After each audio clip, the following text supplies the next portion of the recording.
And now, Mike's thoughts. There is a team that lives in everybody's head rent-free. There is a team that no matter what you do, no matter what you say, there will be haters and there will be lovers. That is the reason why the Dallas Cowboys will forever be America's team. That is why the Dallas Cowboys will forever be up here and your team will be down here. Because I can make a post and say the Dallas Cowboys are XYZ, and there will be thousands upon thousands of comments posted about the Eagles, posted about how they haven't won a Super Bowl since '96, haven't they done this, this, and this, and this, and this. The simple fact of the matter is the Dallas Cowboys is America's team. The Dallas Cowboys will forever be America's team. Jerry Jones has put out a great product for the Dallas Cowboys. They may not live up to expectations every year. They may not do this and they may not do that. But the simple fact of the matter is they do their work and they do it well. When we speak about the Dallas Cowboys, you must put some respect on their name. When you talk about the Dallas Cowboys haters, you must just put some respect on their name. So with that being said, the Dallas Cowboys will and forever will be America's team. Cue that intro. Are you ready for the best damn NFL show on the planet? Man Hour Nation, rise up. Yeah, hey, let's go. Hitting that gridiron, we going hard, we running the plays. You know the vibe, only the strong survive. Gotta keep your head in the game. Talking NFL, uncut, straight raw. Steady bringing that sauce. We about to take off. Get it hype, this man, our sport talk. Yeah, from the quarterback to the lineman. Everybody bringing heat. You don't really want to try them. Hey, who gon' win? It's a battle of the giants. This show is the flyest. Nobody can deny it. This is Man Hour. Sport Talk. Man Hour. Sport Talk. What team you reppin'? We keep it interesting. Who caught another down? Who got that interception? This is Man Hour. Sport Talk. Man Hour. Sport Talk. What team you reppin'? We keep it interesting. Who caught another down? Who got that interception? Let's go. And what is up, Man Hour Nation? Michael Buckhouse Show with the Man Hour. Show to manhourradio.com. Check out the blog section. Of course, check out the merchandise section as well. And if you want to talk some shit, check out the forums as well. The only censorship over there on the forums is me, and I am a very uncensored person, if you guys know that by now. But guys, this is a new week, July 8th, 2024, here at 2:30 East Coast here on the beautiful Monday edition of Man Hour NFL Talk. And this is NFC East Week. We'll be breaking down the Dallas Cowboys. We'll be breaking down the New York Giants on Tuesday. We'll be breaking down the Washington Commanders on Wednesday. Thursday, we got the infamous Philadelphia Eagles. And Friday, we got the way or no way of the day. Put out all your questions, put out all your feelers now, because we want to answer any question, because this is live, this is raw, and this is uncut NFL talk every Monday through Friday at 2:30 East Coast time. But if you are a pigskin pundit, you can become a pigskin pundit by clicking on the subscribe button below. If you are a pigskin pundit, the show starts a little early for you. Starting tomorrow, that's right, we bring back the Pigskin Pundit pre-show around 1:45-ish, 1:30-ish. We get the juices flowing. We start talking that shit about anything that you guys want to talk about. Anything you guys want to talk about. But speaking of talking about anything, gotta welcome some people in the chat. Got John Pebbles in the chat. He says, broke down to Brokeback Mountain. Always with the Cowboys jokes. Always with the Cowboys jokes. James Chambers in the chat as well. He said he missed the AFC West talk last week. I can't remember that comment.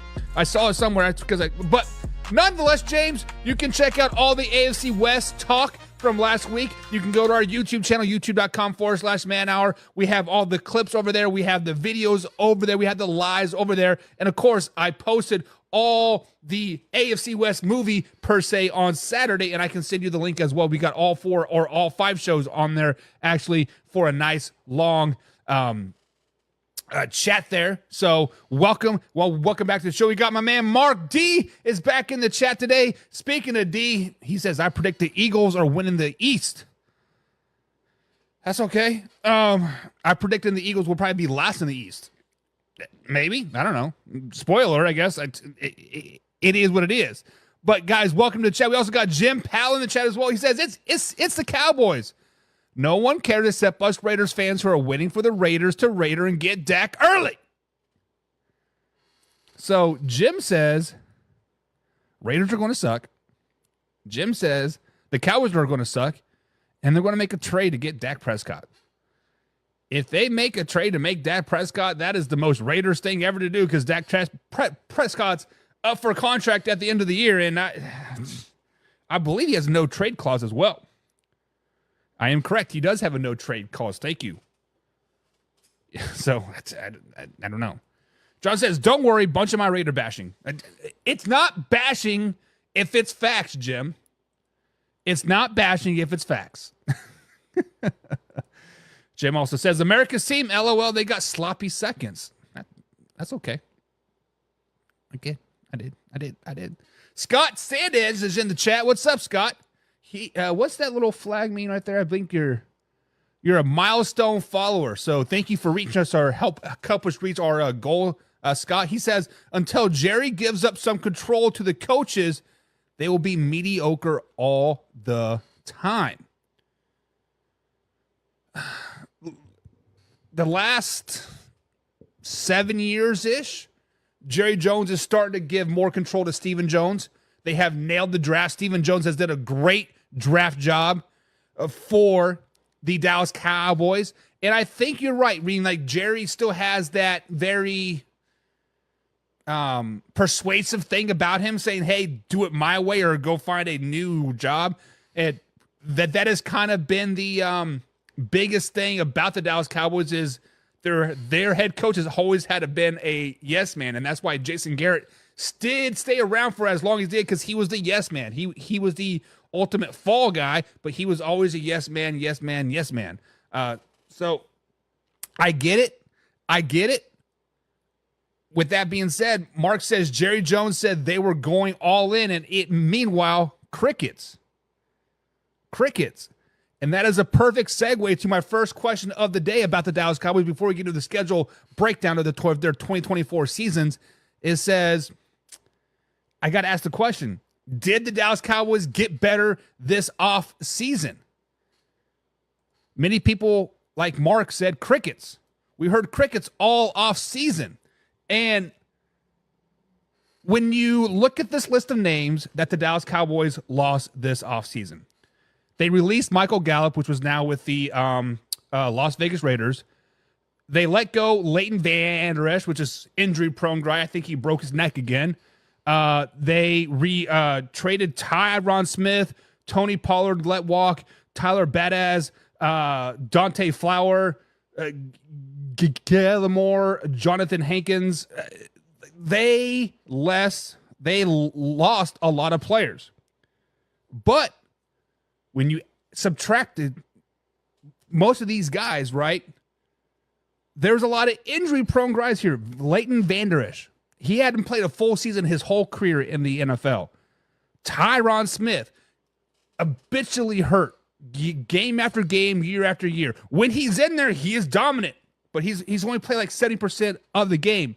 Tony Pollard, yes, he was franchise tagged last season. And the previous year before that, he broke his leg toward the end of the season. But that year, he was a great 1-2 punch with Zeke. But we found out quickly that he could not be the one guy. He needed a 1-2 punch guy with him. Dante Flower. Really, the only reason why he had a job last season is because Diggs went down with that ACL injury. What, week 3 or week 4? The week before the 49ers game. So, yes, they lost some players, but at the same time, a lot of these names are not really true hurt losses, right? I mean, I guess Tyron Smith was, but they did sign Eric Kendricks, a linebacker from the Vikings and Chargers. I think a really good pickup. will replace Leighton Vander Esch. Royce Freeman will replace Tony Pollard along with Zeke. Also in the draft, they addressed the offensive line, right? Their number one pick this season, Tyler Guyton from Oklahoma, going to pick up and left right off where Tyron Smith would leave off. They also drafted my man Cooper Beebe from the Kansas State University, added some more offensive line help. They also added a edge rusher in Marshawn Keeland to maybe help with the defensive lines that they missed, like a lot of backup guys like Nealon Gilmore, Dante, and of course Tyler as well. But the most important addition that the Dallas Cowboys had this offseason was their 6th-round pick. Their sixth round pick, Ryan Florney from Southeast Missouri State. This man was a captain. He led his team to 1,000-yard receiving in 11 games, twice when he was with Southeast Missouri State. He is going to be a diamond in the rough, and he'll pick up right where Michael Gallup left off. So to say that the Cowboys did nothing all offseason, crickets, going all in, the Dallas Cowboys did not have to add a lot to their team to, quote, go all in. They addressed some of the biggest losses this offseason. Tyron Smith it's a big loss, but at the same time, he was always injured. Tyler Guyton, nice young offensive tackle from Oklahoma. Going to fill his roles just nice. Tony Pollard, kind of a crappy season last year. Let's just be flat and honest. You get Royce Freeman and Zeke to replace him. I think the Cowboys are going to be just fine. I think the Cowboys got better this offseason. I think the Dallas Cowboys are a team that right now many people are sleeping on. Was it Mark that said he has the Eagles winning it or something, or the Cowboys being last place? Like, don't be sleeping on the Dallas Cowboys. They got better this offseason. And John says, no effing way. No effing way the Dallas Cowboys got better this offseason. They did. That's just a point. They did. Eric Kendricks replaces Leighton Vander Esch. Better. Well, how is he better? He's going to be on the field for 17 games more than likely. Tyron Smith out. Protecting Aaron Rodgers now. Insert first draft pick, 29th overall, Tyler Guyton. Better than Tyron Smith. Why? Because he's going to probably play a full 17-game season. You are not going to have him for 10 games, 11 games. Michael Gallup was a kind of a shocking loss to me. But let's just be honest. Michael Gallup was 4th, 5th on that receiving core anyways, with CeeDee Lamb, Brandon Cooks, Talbert, right? Jalen Brooks as well. Michael Gallup was the odd man out. So why not just let him ride off into the sunset? Go somewhere, maybe the Raiders can make him a top 10 receiver. I doubt it. But the Dallas Cowboys did get better. Mark says Cowboys are in trouble. They have to extend Dak and still have to pay CD and Micah. So first things first is the Dallas Cowboys will work out a deal with Dak Prescott. So Jim, Dak is not going anywhere. The Dallas Cowboys will work out a deal with Dak Prescott. Dak Prescott is a top 10 quarterback, hell, a top 5 quarterback in the NFL. There are only a very few amount of quarterbacks that I would take right now over Dak Prescott. Josh Allen, maybe Jared Goff, and Patrick Mahomes. Other than that, give me Dak Prescott. Dak Prescott is a top 5 quarterback. He will get signed. He will get extended, whatever you want to call it. It is going to be a very lucrative deal, but the Dallas Cowboys are smart. They're going to backload that money. They're going to make it a 10-year deal and spread it out among those years. But Dak has said publicly that he wants to be a Dallas Cowboy. And I feel that a hometown discount will be in effect for Dak Prescott. Now, CD and Micah, obviously they need to get paid. I believe CD Lamb is entering his final year of his contract, if I'm not mistaken. Micah is entering his final year as well. They can get franchise tagged. They can be pushed out for another year or two still. The current needs right now is Dak Prescott, franchise tag CD, franchise Micah, and then let your smart people, your CPAs, your financial gurus figure out the salary cap, maybe manipulate it just like the Denver Broncos did back when Peyton Manning was a Denver Bronco. Let them figure it out. Backload the money, convert all that money into signing bonuses or something. They will keep all three guys. They will keep all three guys, and they'll be just fine. They'll be just fine. John says, stop the run, and Dak gives you 5 or 6 away. Don't make the playoffs. Cowboys are toast. So the biggest downfall for the Dallas Cowboys the last couple seasons have been costly turnovers. I will give you that. The biggest downfall for the Dallas Cowboys the last game was the defense. The defense has been the issue for the Dallas Cowboys the last 3 years. Yes, I know Dan Quinn turned that defense around, made the defense a top 5 defense. Dan Quinn did put in a good system, but also Dan Quinn shit the bed when times get tough. When it's a big game, Dan Quinn shits the bed. Atlanta Falcons, 28-3. Do I need to remind you? Dan Quinn does not know how to make that defense step up for big games. He is now gone. He is now the Commanders' head coach. We'll be talking about the Commanders on Wednesday. I have a special guest getting ready to join us, Michael Brothrew. He loves his Commanders. I'm going to dog him. Flat out, I'm going to dog him all show long.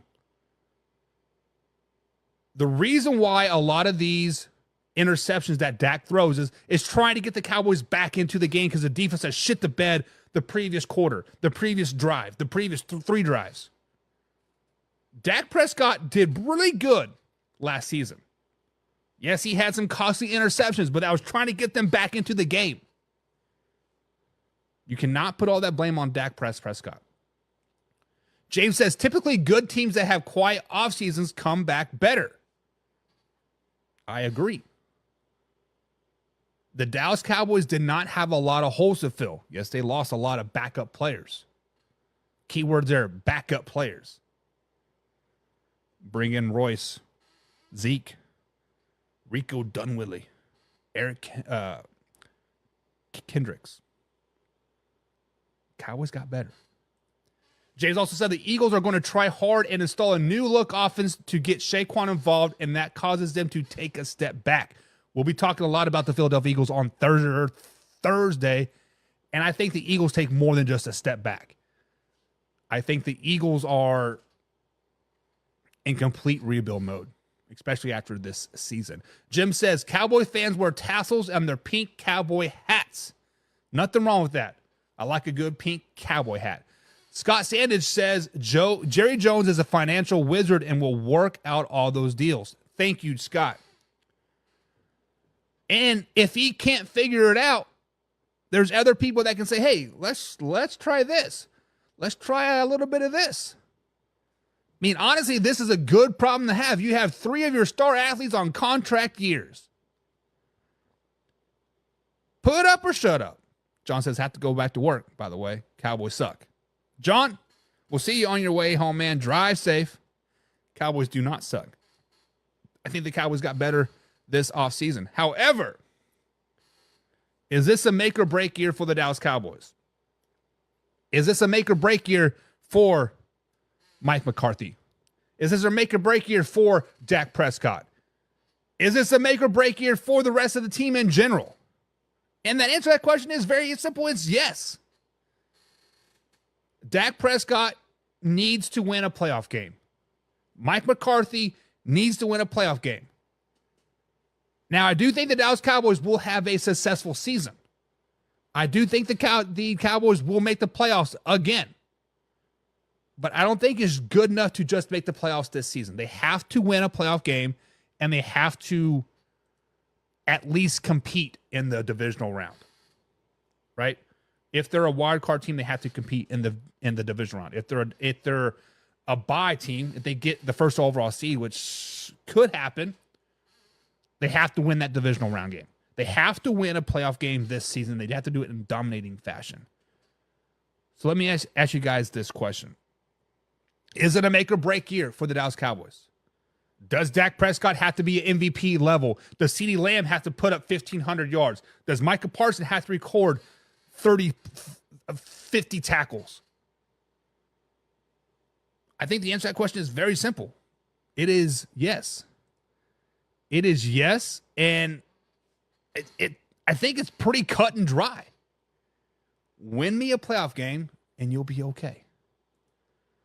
James says, I'm betting the over that short of a Super Bowl when Mike McCarthy gets fired and Jerry Jones hires his buddy Belichick. Mike McCarthy, there always is a fall guy for the Dallas Cowboys, and it's usually the head coach. Whether it's Jason Garrett, whether it's Kellen Moore on the offense, right, which is still a stupid offensive play call to put Zeke at center, but we digress. And then this year is going to be Mike McCarthy. There is going to be a fall guy. At the same time, Mike McCarthy has been pretty successful in Dallas, right? 11, 12 wins year after year after year. Mike McCarthy does put the Cowboys on leading Sports Center every week. Now, is that just the Cowboys name or because of Mike McCarthy? We can debate that at a different time.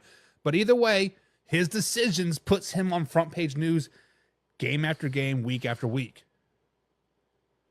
I think Jerry Jones still wants that yes man as the head coach, and I'm not for sure if Bill Belichick would be that yes man. Now, it makes sense. Take a year off, collect your thoughts, kind of collude and like not wanting to go to Atlanta or whatever. Look into that, guys. There was a lot of collusion happening. But if that were the case,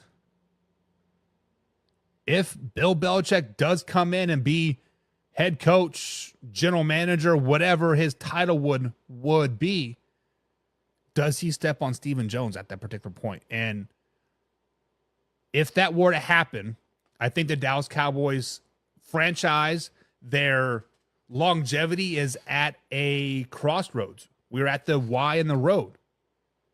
Do we want Bill Belichick to take over the Dallas Cowboys, or do we want my son Stephen Jones to take over the Cowboys? Because there would be a major power struggle, and I don't think the Dallas Cowboys can handle that right now. But I don't know. Kind of makes sense. I'll say it. McCarthy is a very good coach, and he will immediately find another job. See, we thought that when he got fired for the Green Bay Packers too, right? When Aaron Rodgers wanted him out, we're like, oh, he'll get a job. Was it 2 years before he found a job? I don't know. Scott brings up a great point. He says if Mike McCarthy goes, Mike Zimmer steps in. When they hired Mike Zimmer, in the back of my head, I'm thinking, that's the head coach in waiting. When I saw the Mike Zimmer hire, I was like, Mike McCarthy's days are numbered. Mike McCarthy instantly on the hot seat once they bring in Mike Zimmer. And it makes sense. Mike Zimmer is a former head coach. Did decent in Minnesota. Could never get them that playoff win. But at the same time, did put up pretty good offensive numbers. We'll see. But guys, this is a make or break year for the Dallas Cowboys. With that being said, let's jump into the 2024 NFL season. Let's jump into breaking down these games. Let's jump in to the week 1 matchup. The Dallas Cowboys travel to Cleveland, Ohio to take on Deshaun Watson and the Cleveland Browns. The Dallas Cowboys are going to be a team that is this season that is going to be hungry, that is going to be playing with a chip on their shoulder. However, I think this season they kind of start off rough. I think this season, in years past, they started off hot. 6-0, 7-0, right? Talk of the town, living everything right. But this game, everything points to the Cleveland Browns. At Cleveland, Deshaun Watson making his epic return finally, week 1. Nick Chubb's back. Tom Brady's first broadcast game, whatever. I like the Cleveland Browns in this game. Not because the Dallas Cowboys are not a good team, not because the Cleveland Browns are a bad team. It is because of the running game of the Cleveland Browns. There's going to be a common theme here throughout the show, and it is the running game. Last season, when the Dallas Cowboys lost games, it was versus teams that could run the ball effectively over and over and over. How do you defeat Micah Parsons? Run right at him. That's what Nick Chubb and the Cleveland Browns are going to do. Kevin Stefanski, right? He's a smart individual. Offensive guru, right? With that being said, run right at Micah, and I think they're going to do that over and over and over. Open up that passing game. Amari Cooper wants to give it to his old team. He's going to probably rack up $150. Give me the Cleveland Browns on this one, and I think Jim concurs. Jim say the Browns win this game. Casey Morgan has entered in the chat. What's up, Casey? He says it's a safe bet. A safe bet is the Cowboys will not make the Super Bowl. It's a safe bet for any team not to make the Super Bowl, honestly. But we digress from that. So I've had the Cowboys starting off the year 0-1. Week 2, they're at home, taking on a team that many people are kind of sleeping on, maybe. When you look at the off-season talk, the Saints are just kind of flying under the radar. They lost Michael Thomas, right? Derek Carr, kind of on the hot seat. The Saints, as a general, don't seem to be that good. I'm starting to scout some of their film, starting to get prepared for the NFC South breakdown happening in 3 weeks. But the Saints are just not very good, and the Dallas Cowboys exposed them. Zeke has a nice game. Royce Freeman has a nice game. Hell, we might even see Deuce Vaughn get in the action.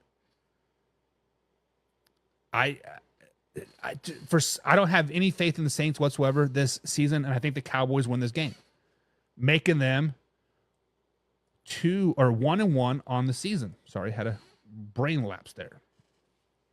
Making them 2-1 on the season. Give us a week 3 matchup.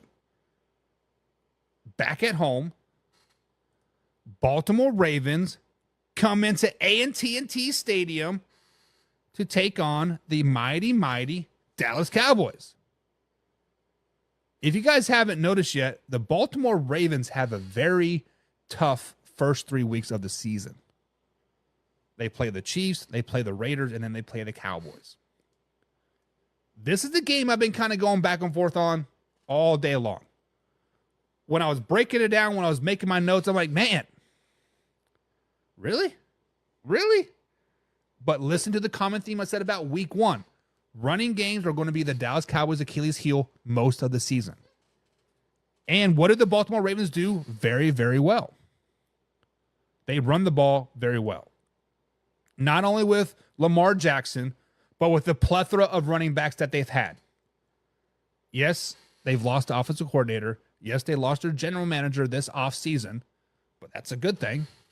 They bring in King Henry, and I think they hit him in the mouth. I think the Ravens run all over the Dallas Cowboys, giving them a 1-2 start on the season. Listen to the common theme. Run stopping is the problem for the Dallas Cowboys right now. Micah Parsons kind of getting exposed. Micah Parsons is kind of not maybe the man, the myth, the legend that we all thought he was. Casey Morgan pops in and says, both teams suck. Both teams suck, he says. Jim says, you already know. Ravens hit him in the mouth after losing to the Raiders. Okay. So Casey says, so you're saying the Ravens' first three games is the good, the bad, and the ugly. Yeah, I mean, I guess you can put it that way. And James says this is Henry's first game. He's going to go off. Hopefully it's his third game by this particular point, but I think he goes off. I think he puts Micah Parsons on his ass several times in this game. But I have them starting off the season 1-2 so far. Losses versus the Browns and the Ravens. Their lone win versus the Saints. Give us a week 4 matchup on the road. Traveling to New York to take on Daniel Jones and the New York Football Giants. With this being said, talk about hot seats. Everybody on the New York Giants right now is on the hot seat. Everybody in a New York Giants NFL-issued logo shirt is on the hot seat right now. Brian Daboll, Daniel Jones, the rest of the offense, the rest of the defense, general manager, everybody is on the hot seat in New York. And they feel the pressure week after week after week. They feel the pressure each and every day. They feel the microscope skidding down on them. And they shit the bed versus the Dallas Cowboys. Do you guys remember last year when the Dallas Cowboys shut out the New York Jets? Was 30-0, and they just flat out flexed on the Jets all game long? I can see this week 4 game happening the same way. The Dallas Cowboys go into MetLife Stadium, put up a 30-burger, shut out the Giants, and Daniel Jones trips over the line at least 3 or 4 times running from his life for Micah Parsons. Micah Parsons steps up and has a great game. Why? Because the New York Giants have no running game. Nothing to worry about him getting ran over. Micah Parsons pins back the ears and sacks Daniel Jones 5 times. For the last 3 weeks, we've heard Micah Parsons just not it anymore. Micah Parsons overrated. Micah Parsons this. He comes out and he shows that he's not overrated. He's still a really, really good guy. Still a really, really good guy. Jim says, I wish I had 2 Kentucky hats, one to shit on and one to cover it up with. F your cards. F your cards. James says, Daboll loses his job in New York. Buffalo fires McDermott and brings in Daboll back to Buffalo and head coach of 2025.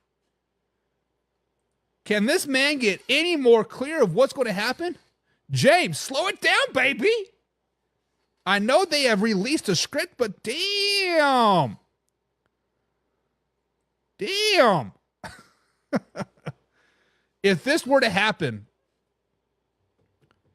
the Buffalo Bills kind of have to shit the bed, I think, this season. 8-9, 9-8 for that to happen. But I think McDermott is definitely on the hot seat. But I had the Dallas Cowboys beating the New York Giants week 5. Get us a week 4, giving us a week 5 matchup. Week 5 matchup. This is the game that I think I have circled on the calendar. I've looked at several week 5 games that, man, I like this game. I like this game. I like this game. I'm going to sit down and obviously we're going to air it for the pigskin pundits, and we're going to talk shit during each and every week. But this week 5 game is the game that I have circled. I'm like, hey, we might do this game.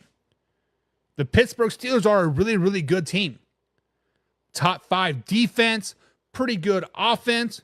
Basically, their quarterback has to not suck, and the Pittsburgh Steelers could potentially win the AFC North. The Dallas Cowboys right now are a 2-2 team. They are struggling. They are treading water, right? They're treading water in the deep end, and there's a lot of, whoa, you should have paid Dak. You should have paid Micah. You should have done this, and this. There's a lot of turmoil happening around the Dallas Cowboys franchise right now, and I think they come up to Pittsburgh, Pennsylvania, home of the worst roads in America, and they hit a pothole and they shit the bed. They've gone back and forth. Loss, win, and this is a week 5 game is going to be a loss. I think Russ is just good enough to beat the Dallas Cowboys. I think that defense for the Dallas Cowboys is just bad enough to where they can't stop Najee Harris. I think Najee Harris has a nice 100-yard game, 150-yard game. Common theme for the losses. Can't stop the run. Dallas Cowboys cannot stop Najee Harris and the Pittsburgh Steelers in this run, giving them a loss, making them 2-3 on the season. James is making up for last week. Love your dedication, James. Giving us a rematch, week 6. Hang on. Coach, I'm eligible. Don't tell me, tell the ref. Referee, I'm eligible. No, you're not. Week 6, the Detroit Lions come down to AT&T Stadium to take on Dak Prescott and the Dallas Cowboys. Last season, it was the NFL Classic, right? Coach Dan Campbell went for it 3 times on 4th down, and the Dallas Cowboys denied him all 3 times. Controversy call, whatever you want to call it, but at the end of the day, the Dallas Cowboys beat the Detroit Lions 21-20. Week 6 is the matchup. Week 6 is the revenge game, right? The Detroit Lions are going to come in there, stick it to the man, say, ha, see, we beat you guys last year, we beat you guys again this year. Well, guess what? The Dallas Cowboys are pissed off right now. They're tired of all the noise. They are tired of saying Micah Parsons sucks. They can't stop the run. They can't do this. They can't do that. Micah Parsons finally gets his helmet on tight, straps it up, and the Dallas Cowboys ultimately beat down the Detroit Lions. This is going to be a nasty, nasty game. We're going to see sparks of old Zeke Elliott come out. He's going to get his 80 yards, right? Royce Freeman's going to get another 50. CeeDee Lamb's going to get 150 yards catching. Hell, he might have another 98-yard touchdown in this game. The Dallas Cowboys are going to win this game, and it's not even going to be close. Straight up, the Detroit Lions are going to come out and they're going to shit the bed in this game. It is going to be a 21-10 score. 28-10 score. And the Dallas Cowboys look like a Super Bowl team. The Dallas Cowboys are a team on a mission. The Dallas Cowboys are a team that's, hey, now we rolling. Now we rolling. Taking us into the bye week. Zeke Elliott just had his nice first game of the season. Dak Prescott still doing work. The biggest question going into the bye week for the Dallas Cowboys is the defensive front 7. Years past, they've had one of the top defensive front 7s. This year, they are struggling. Micah Parsons is struggling. Eric Kendricks is struggling. The rest of the team is struggling. Gay, etc. They take this bye week, and I anticipate them making some type of play. I anticipate them trading for a defensive tackle. Maybe potentially another edge rusher, maybe a linebacker. I think the Dallas Cowboys are very active in this time of year, bringing in somebody to help Micah Parsons, to help solidify that front 4, to solidify the front 7. They are looking for somebody to come help them, and I think week 7 is when they finally do that.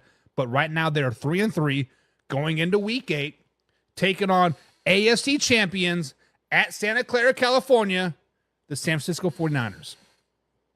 The 49ers are a team we talked about must win with the Dallas Cowboys. The 49ers are in a must-win situation in 2024 as well. The San Francisco 49ers are a team that their Super Bowl window is closing rapidly. Brock Purdy wants a deal. Brandon Ayuk wants a deal. Let me retract that. Brock Purdy doesn't want a deal, but Brock Purdy will get a deal. $50, $60, $70 million. He will be the next highest paid quarterback. No question about it. Brandon Ayuk wants his money. Debo got his money. 49ers are a team that you kind of have to win now or may not ever see them produce Super Bowl bursts again. With that being said, common theme for the Dallas Cowboys. I'm going to repeat it again. Can't stop the running game. However, the San Francisco 49ers have come out and said that CMC will touch the ball less this regular season. CMC will kind of be on a, quote, a pitch count type of thing. But it doesn't matter. I think the 49ers are a little too much for the Dallas Cowboys in this Week 8 game. hell, it might be another blowout. Might be 35-7. The 49ers come out and they flex on the NFL. They flex on the Cowboys. And this game it's never really close. This game is never really close. And it ultimately kind of opens the eyes for the Dallas Cowboys. Like, man, maybe we're not that good. Maybe maybe we are bottom feeders of the East. Maybe it is time to blow this thing up. Maybe it is time to, stop living in the past. Jim says the Cowboys running game takes a hit when Zeke slips and poo on the street. Not wrong. Although his belly would probably bounce him right back up.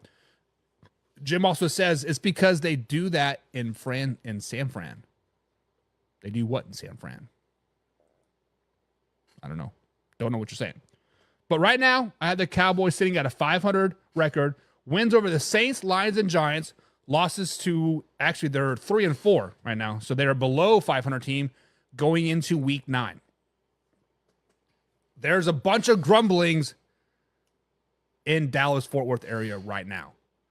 The Dallas Cowboys are topic of choice on many shows right now. Dak doesn't have it.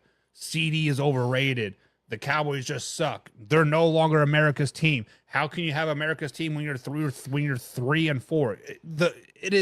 The list goes on and on and on. But truth of the matter, the Dallas Cowboys have had a pretty tough schedule. Right? They opened up with the Browns. They played the Saints at home, at least I guess, right? They played the Ravens, Steelers, Lions, and 49ers. They've had a pretty rough stretch. It doesn't get much easier, but it does get a little easier. And the first easy air quote game here is this week 9 game with the Atlanta Falcons. The Atlanta Falcons have their new look offense, new head coach, new offensive coordinator. Kirk Cousins at the helm. Bijan Robinson coming in his second year. Highly overrated second year, but Bijan Robinson. I think the Cowboys win this game. I think Bijan is just not very good. I think the Dallas Cowboys front seven finally steps up and is a top 5, top 10 defense in the NFL. Mike Zimmer has finally fine-tuned that defense to his liking, and now they're going to start to pile on people. I think the Atlanta Falcons lose this game. I think the Dallas Cowboys go into 500 mode, going into week 10 at home, taking on a bad Philadelphia Eagles team. Jalen Hurts and the Philadelphia Eagles will digress this season. We'll do a complete breakdown of them on Thursday, but I'm telling you, the losses that the Eagles have suffered this season, all of the offseason talk that they've had this year, like how can you go from 10-0 and miss the playoff, or barely almost miss the playoffs, got to them this offseason. I think Jalen Hurts is a very, very overrated, overpaid quarterback. Jalen Hurts had one good season, led them to the Super Bowl, got lots and lots of money, and hasn't done shit since. First 2 seasons, shitty. Third season, great. Year 4, bad. They paid A.J. Brown, right? They're paying Devontae Smith. The point of the matter is the Eagles have taken a lot of steps back, just not one, not just 2, but 3, 4, 5, 6, and the Dallas Cowboys exposed them in this game. The Dallas Cowboys are now on a 2-game winning streak, and they're playing really, really good football right now. The Dallas Cowboys are looking like a team that could potentially go to the Super Bowl. Jim Powell says, no Kelsey, no line for the Philadelphia Eagles. We'll be talking about that a lot on Thursday. Week 11, the Battle of Texas.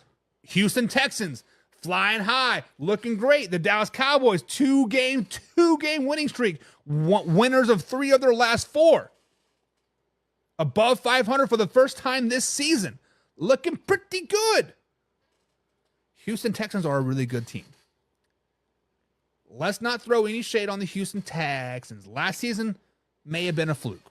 A drop pass got them into the playoffs, ultimately won a playoff game, but this offseason they got better. They added another receiver, and Stephon Diggs. They added defensive line and Daniel Hunter. They added some linebacker help.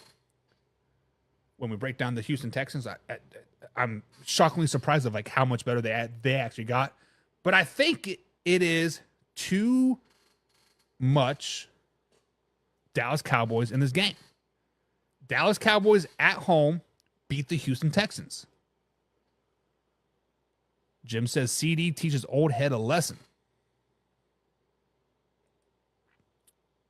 Dallas Cowboys have now winners of the 4 of the last 5, 3 games in a row. They are 6-4 on the season, atop of the NFC East, going into Week 12. Taking on Jalen Daniels, rookie quarterback in the Washington Commanders at Washington, D.C. This is a game that I'm just like, I had the Cowboys losing this game. Why? Because every time the Dallas Cowboys start to do well, every year, every week, every season, they have a game like this. They have a game where they just simply do not show up. They have a game where the defense is going to be a vanilla defense, and Jaden Daniels is too good of a rookie quarterback to go against a vanilla defense. I think the Washington Commanders in the Dallas Cowboys 3-game winning streak, this Week 12 game, kind of at the right time, because the Dallas Cowboys were starting to get that big inflated ego. The Dallas Cowboys fans were starting to pump their chests like a little bit. The Dallas Cowboys fans were, hey, Super Bowl bound, baby. This loss to the Washington Commanders kind of deflates that ego, but also kind of gets them right at the right time. Gives the Week 13 matchup. Daniel Jones and the New York Football Giants come back into Texas Stadium, AT&T Stadium. The Dallas Cowboys win this game. Another flexing. It could be another shutout game, another 30-0 game. Dallas Cowboys sweep the New York Football Giants. Give us a Week 14 matchup. Joe Burrow and the Cincinnati Bengals come down into AT&T Stadium. This is a game that I'm pretty intrigued about. This game could be a must-see TV game. Could be, but it's not going to be, because the Dallas Cowboys are going to flex all over the Cincinnati Bengals. Flex all over the Cincinnati Bengals. I don't care if Joe Burrow, Jake Browning, or Carson Palmer is the quarterback for the Cincinnati Bengals. The Dallas Cowboys are too much for the Bengals in this Week 14 matchup. Giving the Cowboys another 2-game winning streak right now. Potentially going into 3. And guess what? They do get a 3-game winning streak. They go into Carolina and they beat down Bryce Young and the Carolina Panthers, a bad Carolina Panthers team. Another 3-game winning streak. Another Super Bowl caliber team. Another talk of the town. Another like, hey, who can beat us right now? We've already beaten the Eagles. We've already beaten the Giants. We've already beaten whoever else. We've beaten the Lions. The Cowboys are going to the Super Bowl at this particular point, right? Week 16. Tampa Bay Buccaneers and Baker Mayfield come into town. Dallas Cowboys love ruining the Tampa Bay Buccaneers season year after year after year. Whether Tom Brady is a quarterback, Jameis Winston is the quarterback, or Baker Mayfield is a quarterback. The Dallas Cowboys beat the Tampa Bay Buccaneers in this Week 16 matchup, giving them a 4-game winning streak. Winners of 7 of their last 8, 8 of their last 10. The Dallas Cowboys right now are the talk of the town. Jim thinks Baker Mayfield will smoke him out, and so does James. Guys, I do love me some Baker Mayfield, but right now the Dallas Cowboys are playing some really good football. Like I said, winners of the last 7 of 8. They're clicking on all cylinders right now. Give us a Week 17 matchup. Jalen Hurts of the Philadelphia Eagles take on the Dallas Cowboys in Philly. This is a game that, the Dallas Cowboys don't really need at this particular point. It would be nice to sweep the Eagles. It would be nice to really stick it to them and hit a team while they're down. But just like the Commanders earlier in the season, the Dallas Cowboys always find a way to F up toward the end of the season. As the the Dallas Cowboys toward the end of the season. They win this game, they probably wrap up the division. If they win this game, they're guaranteed a home playoff game. They're probably second seed in the NFC playoffs. Weather will definitely be a deciding factor of this game. James is correct. And I think the Eagles win this game. I think the Dallas Cowboys are kind of overlooking the Philadelphia Eagles right now. There has been a lot of talk of resting players. There's a lot of talk of, hey, just win one out of your next two, and you guys will win the division. This, and this, and the Cowboys come up and shit the bed on the road again, dropping the 4-game winning streak. Losses versus the Commanders and the Eagles. Oof. Give us a Week 18 matchup. Jaden Daniels and the Washington Commanders come into AT&T Stadium. Commanders already beat the Dallas Cowboys earlier this season. The Dallas Cowboys right now should be atop of the NFC East. Giants are bad. Commanders are bad. Philadelphia Eagles are not very good either.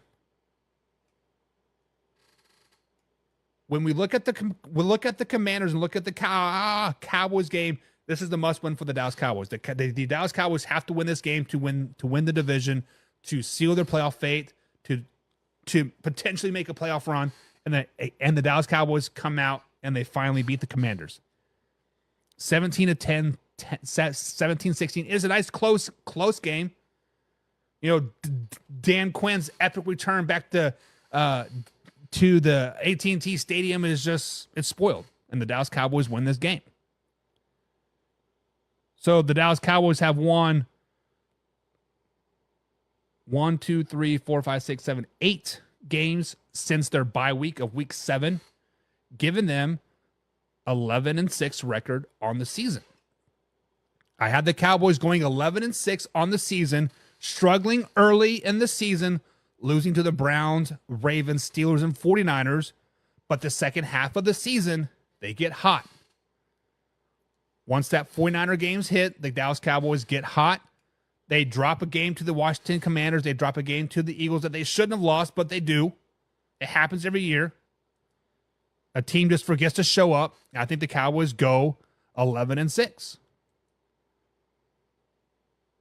I think the Dallas Cowboys are probably atop of the NFC East at this particular point. Now, stay tuned. Maybe the Commanders can get hot. Maybe the Giants can get hot. Maybe the Eagles won't be as bad as I've said they were. But I think right now, the NFC East is the Dallas Cowboys division to lose. I think it is. So with that being said, guys, do you agree? Do you like the Dallas Cowboys going 11-6? Is it too generous? Is it not enough? Can they beat the Commanders and Eagles and go 6-0 in the division and go 13-4? Very good potential, very good possibility. You know how last Friday we talked about maybe the AFC West is the worst division in football? Maybe it's the NFC East. I said it was the NFC South, but now looking at the NFC East, watching their film, really getting ready to break down the rest of the week, the NFC East is not very good either. But with that being said, guys, see you tomorrow. Same time, same place. We out.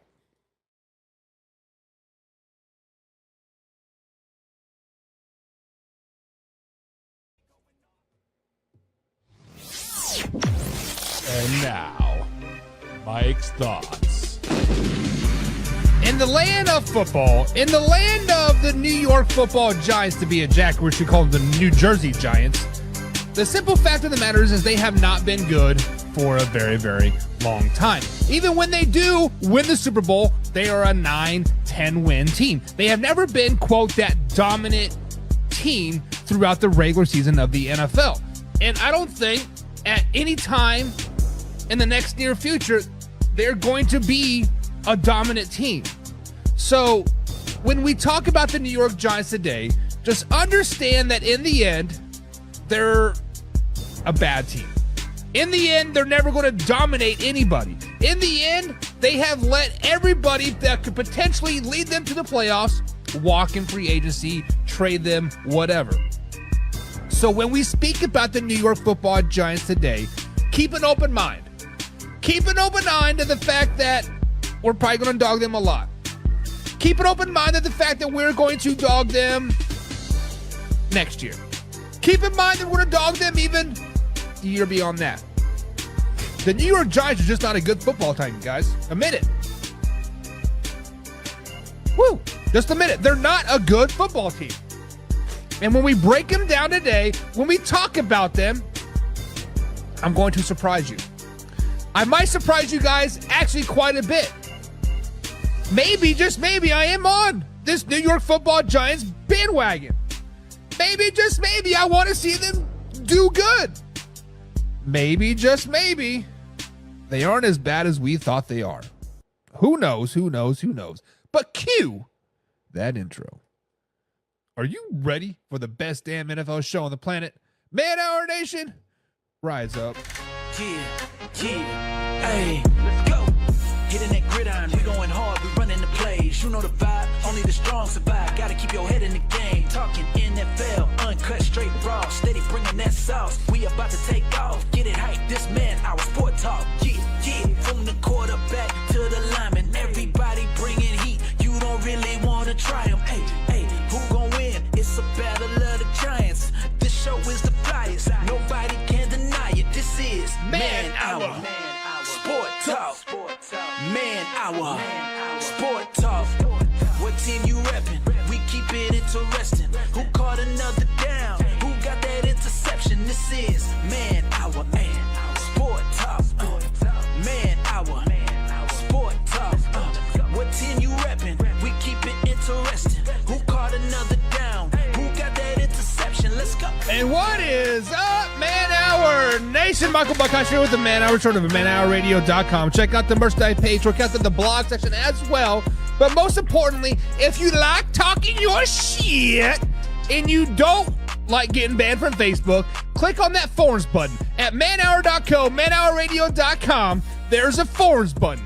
You can get rid of the forums and you can talk all the shit that you want. You can talk about my mama, you can talk about your mama, you can talk about a little bit of this and a little bit about that. But the only censorship is me. And I got some thick ass skin, so you're gonna take a lot to get a ban from our forums. But with that being said, guys, this is Man Hour NFL Talk. We are live every Monday through Friday, 2:30 East Coast time, right here at Facebook.com and, of course, YouTube.com as well. But most importantly, guys, if you guys miss any part of the show whatsoever, we upload clips every 3 hours. Noon, 3, 6, 9, midnight, 3, 6, 9. The cycle goes on and on and on. We update clips every 3 hours. Also, we have a podcast out there. This live show that you guys are watching right here, right now, is up on podcast pretty much almost as about an hour after this show is over. I edited it a little bit. I trimmed down the intro, put it in MP3 form. Bada bing, bada boom. It's out there on Spotify and the old iTunes and interwebs in general. But most importantly, guys, right here, right now, click on the subscribe button. Click on the subscribe button, like the feed that you're listening to, and of course, share with a couple friends, because sharing is caring at the end of the day. As we carry on our NFC East week breakdown, we've already done the Dallas Cowboys, and today we're doing the New York Football Giants. Wednesday is the Washington Commanders, and Thursday we're going to talk about the infamous Philadelphia Eagles. Let's welcome the man, the myth, the legend, the COO of Pigskin Pundit, John Pebbles is in the chat. What is up, John? Good morning. We had a nice little Pigskin Pundit stream before, I don't know, 12:30 today, whatever it was. It was just out there shooting the shit.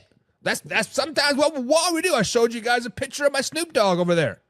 Now, I don't partake in that kind of thing, but Snoop Dogg does. And we had my son's birthday. The theme was nothing but a G thing, but we put G instead of 3 because he turned 3. Ain't nothing but a 3 thing. We got a poster of Snoop Dogg, and bada bing, bada boom. It's up there. It's a good time. You guys get to interact with me. I get to interact with you. We get to know each other more, and we enjoy talking shit to each other, because that's what friends do, and that's what Pigs and Pundits are, guys. We are friends, we are family, and all of the above. But we got to talk about the New York Football Giants. The New York Football Giants are a team that's kind of a head scratcher this season, right? They have a potential to be pretty good. Potential. If all their draft picks pan out, if Daniel Jones comes back and does a shell of himself, they could potentially be pretty good. But let's flash back to 2023 before we get too carried away. They did finish the season 6-11. Daniel Jones goes down week 6 with the ACL injury. Insert Tommy DeVito toward the end of the season, kind of got them on a hot streak, you can say. He won 4 games for them, with ultimately getting benched toward the end of the season after a bad loss versus the Philadelphia Eagles. And they ended up finishing the season 6-11.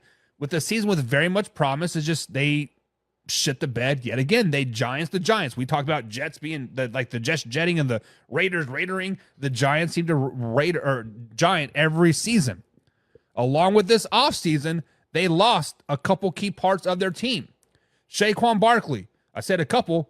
The biggest key was Saquon Barkley. They did let him walk in free agency this season. He ultimately signed with the rival Philadelphia Eagles, and we're going to talk about how big of loss that actually is for them coming up here on the Way or No Way of segment number 1 of today's show here on this Tuesday edition of Man Hour NFL Talk. But this year in the draft, many people were speculating that the New York Giants were going to draft a quarterback. They were going to move up. They were going to draft a quarterback. Daniel Jones was going to be replaced. It was going to be this. It was going to be that. They ultimately ended up taking Malik Neighbors from LSU, a very talented wide receiver. I think going to fit in very, very well there in New York. And then they decided to strengthen their defense a little bit. They signed Tyler Nublin, safety from Minnesota, in the second round. They drafted Andrew Phillips from Kentucky, the Kentucky Wildcats. Jim, right there. Kentucky Wildcats. Livet in the third round. And they've drafted a tight end by the name of Theo Johnson from the Penn State. The Nittany Lions. This Theo Johnson, I kind of like this guy a lot. I've watched a lot of film on him, and he doesn't necessarily jump out at you saying he is going to be one of the greatest tight ends ever, but judging by his interviews, talking with some people that have played against him, right? This guy is a workhorse. He works hard. He studies hard. He puts in the work day after day after day. He has the potential to be one of the best tight ends in the NFL. Not this year, not next year, but once he gets his feet under him, gains that body up, 3, 4, 5, 6, 7. Look out for the name Theo Johnson, guys. I want you guys to put that out there. Theo Johnson, 4th round draft pick from Penn State, the tight end. I think he is going to do very, very well. John says, like we're talking like G-Men. John also says that Tommy DeVito will start this season. And that's exactly where I want to go right off the bat. Obviously, guys, we know that Daniel Jones went down week 6 with that ACL injury. But let's not forget, just a couple years ago, Daniel Jones did lead Brian Daboll to Coach of the Year. Daniel Jones had a great season. Saquon Barkley was out, I think, 90% of that season. They battled through adversity all season long. I think that same year I think they made the playoffs, if I'm not mistaken.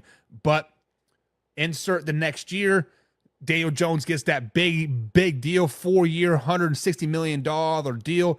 Ends up going down week 6 with a torn ACL.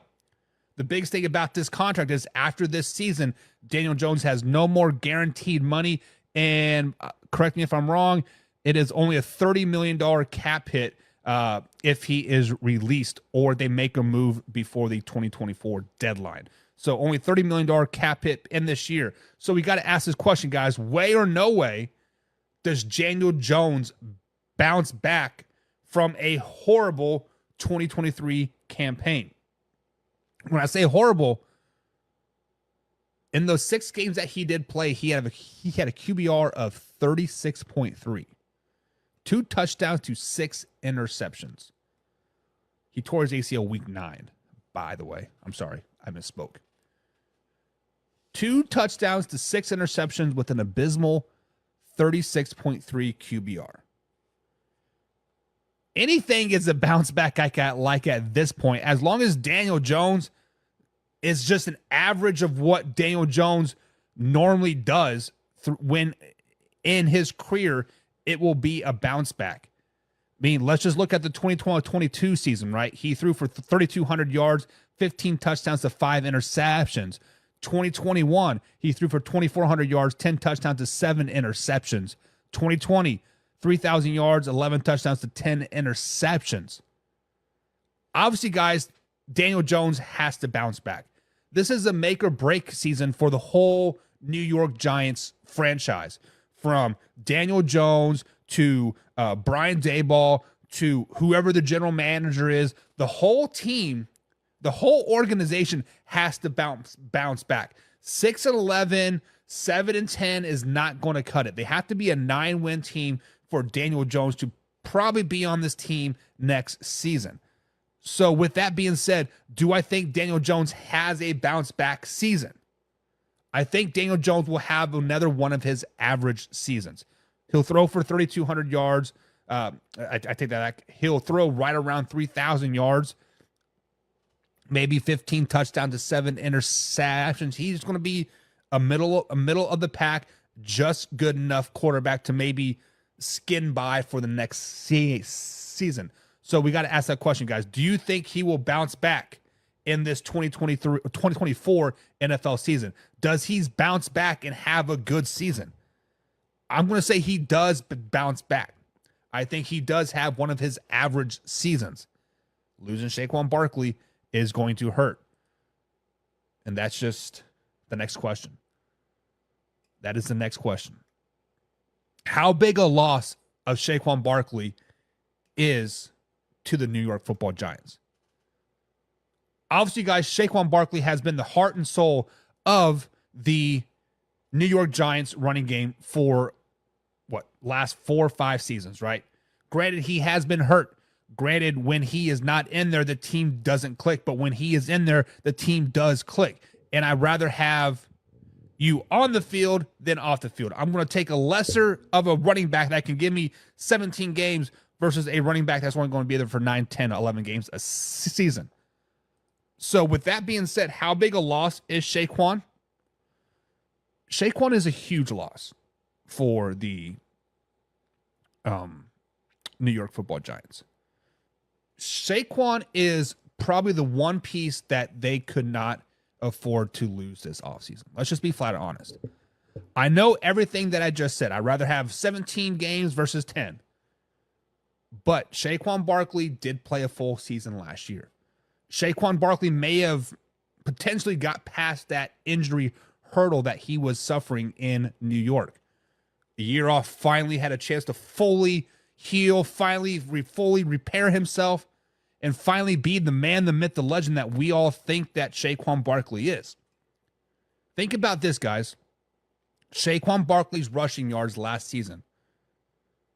80% of in between the tackle rushes, he had a guy on him the minute he had the ball in his hands. So Daniel Jones or Tommy DeVito says downset hike, hands the ball off to Saquon up the middle. There's a linebacker, there's a nose guard, there's something in the middle. Only 15% of those plays, Saquon Barkley lost yardage. So he's getting the ball 6 yards behind the line of scrimmage. There's a guy in his face within 2 yards of him, and 85% of the time, he's gaining yardage. 0 to plus yardage on that. That is a huge, huge loss. Will Devin Singletary be able to do that? Probably not. And I don't see anywhere where the New York Giants line got better. The New York Giants statistically had the worst offensive line in the league that last season. This year, per PFF, they are ranked 30th.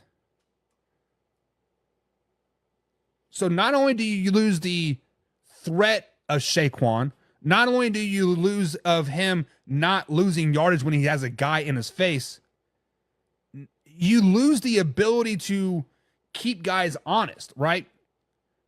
The one thing that was helpful for Daniel Jones and the New York Giants last season was when the Saquon was started to go off, Saquon started to get his yardage, bring 7, 8, 9 guys into the box. You have single coverage on the outside. You add Saquon with Daniel Jones versus Malik Neighbors. The Giants could have probably been a 10-win team. This season, they would have probably been pretty good. They would have been decent. But Saquon Barkley instantly knocks them back down. Knocks them to a very, very, very bad team. John thinks Daniel Jones is going to throw for 2,800 yards, 13 tutties, and 3 interceptions. Probably about right. Probably about right. Mark D is in the chat. What's up, Mark? We had Mark on last week, guys, talking about the Denver Broncos. He is from the NFL Experts podcast. Be sure to go check them out on Facebook and, of course, YouTube as well. Get those numbers up for them. Give them a like. Give them a subscribe. Whatever you got to do, make it happen. Thank you, Mark, as always, for joining us. But as we talk about the New York Football Giants, we've talked about how Daniel Jones has to have a bounce-back season. We've talked about how Saquon Barkley is a huge loss for them. Let's talk about how hot the seat is for Brian Daboll this season. Brian Daboll is 2 years removed from Coach of the Year. Think about that. In 2022, Brian Daboll was the NFL Coach of the Year. Now we're talking about being on the hot seat. Now we're talking about being a coach that's probably on his way out, no matter what happens. After a 6-11 campaign in 2023, after the fumbling of Saquon Barkley, whether it's him or not, in 2022 they did finish the season 9-7-1 with the playoff win. I get it. But guys, how hot of seat is Brian Daboll in right now? How hot under the collar is Brian Daboll right now? I believe it was James yesterday said that Brian Daboll is probably going to get fired from the New York Giants. Sean McDermott is going to get fired from the Buffalo Bills, and Brian Daboll is going to go back to Buffalo. Guys, the truth of the matter is, if Brian Daboll does not make 8-9 wins this season, shows improvement this season, I think he is out. I think he's out. I think they have to have a winning record, 9 to 10 wins. I said 8, but let me cant that and put 9 or 10. They have to have 9 or 10 wins for him to have a job in 2025 with the New York Football Giants. I'm not saying he is not a good coach. I'm not saying that the New York Giants will ever be a dominant team, like I said in the opening rant. They will never be a 13, 14, 15 win team. Look at the history. The Giants are always just good enough to make it into the playoffs, and then somehow they make a run, right? 2022, they beat the Vikings at Minnesota. After being 9-7-1, I think they had to win the last game of the season to get into the playoffs. It was, but either way, he has to win. He is on the hot seat. Guys, let me know. What do you guys think? What does Brian Daboll have to do this season, 2024 NFL season, to keep his job? To have a job with the New York Football Giants in 2025, what does he have to do this season? John said he's getting sunburnt in that seat. Getting sunburnt. Mark says the Giants dump their coaches every 2 to 3 years. And I guess recently you could say that because Jason Garrett was only there for 2 years, 3 years, I guess. Brian Daboll, this is his 3rd year. But before that, they had Old Man, which my wife loves. Forgot his name. Man, what was the coach's name? Going to drive me nuts now. You guys know who I'm referring to. He coached for the Giants for many, many years. Ended up going to the Panthers, I do believe, for a season or two. But he was there for the longest time. So, Mark, to say they dumped coaches every 2 years, yes, the last few coaches they have, but the previous coach was there for a very long time. Tom Coughlin. Thank you, John. Tom Coughlin. He seemed to be there for a very, very long time. Derek Wilkinson's in the chat. What's up, Derek? He says the Giants have to make the playoffs for Brian Daboll to keep his job. And I think the NFC is going to be very convoluted, very packed around that 11-10-9 win thing there. But Derek, I think you are correct. I think 9-10 wins keeps him his job. But let's say he doesn't get into the playoffs, but he gets the 9 wins. Is his job safe there? I don't know. John's thinking that the Giants go 3-14 this season. We'll definitely be talking about it here very, very shortly. He also thinks they have to go 500 for them to keep the job. 8-1 is a must. Casey Morgan's in the chat. What's up, Casey? He says, I don't think Giants will come close to an Eli Super Bowl caliber for a long, long time. And if you think about this, even when the Giants won the Super Bowl, they had to win like a week 17 game, plus some help to even get into the playoffs. Right? Was it the first year that they beat the New England Patriots, right? They had to beat the Patriots week 17. They ended up playing them in the Super Bowl and beat them again. The Giants have never been a dominant team. I understand Giants fans want to say, oh, we're good. Yeah, but you guys have never been dominant. You've never been good. Mark says, I'm talking in recent years. Okay, the last 5 years, they've went through 2 coaches. But before that, Tom Coughlin there was for a very, very long time. John People says the most successful coach in Giants was Bill Parcells. And I challenge with Tom Coughlin with that, to be honest. Because did Bill Parcells ever win them a Super Bowl? So I actually just pulled up the list of... So I am 100% wrong, guys. I am 100% wrong on Tom Coughlin. Tom Coughlin hasn't coached for the Giants since 2015, and Mark D is spot on. Let me eat some crows. So 2015, Tom Coughlin, I believe, got fired, right? He did win 2 Super Bowls with the New York Giants in 2007 and 2011. But then since then, Mark D is spot on. Ben McAdoo, totally forgot about him. 1 season. Steve Spagnuolo, 1 season. He actually came in mid-season of Ben McAdoo's second year because he got fired mid-season, actually. Pat Shurmur, after that, there for 2 seasons. Joe Judge, there for 2 seasons. Brian Daboll, this is his 3rd season. So, Mark, I apologize. I'm eating some crow here now. I must have just blacked out from 2016 to freaking 2020.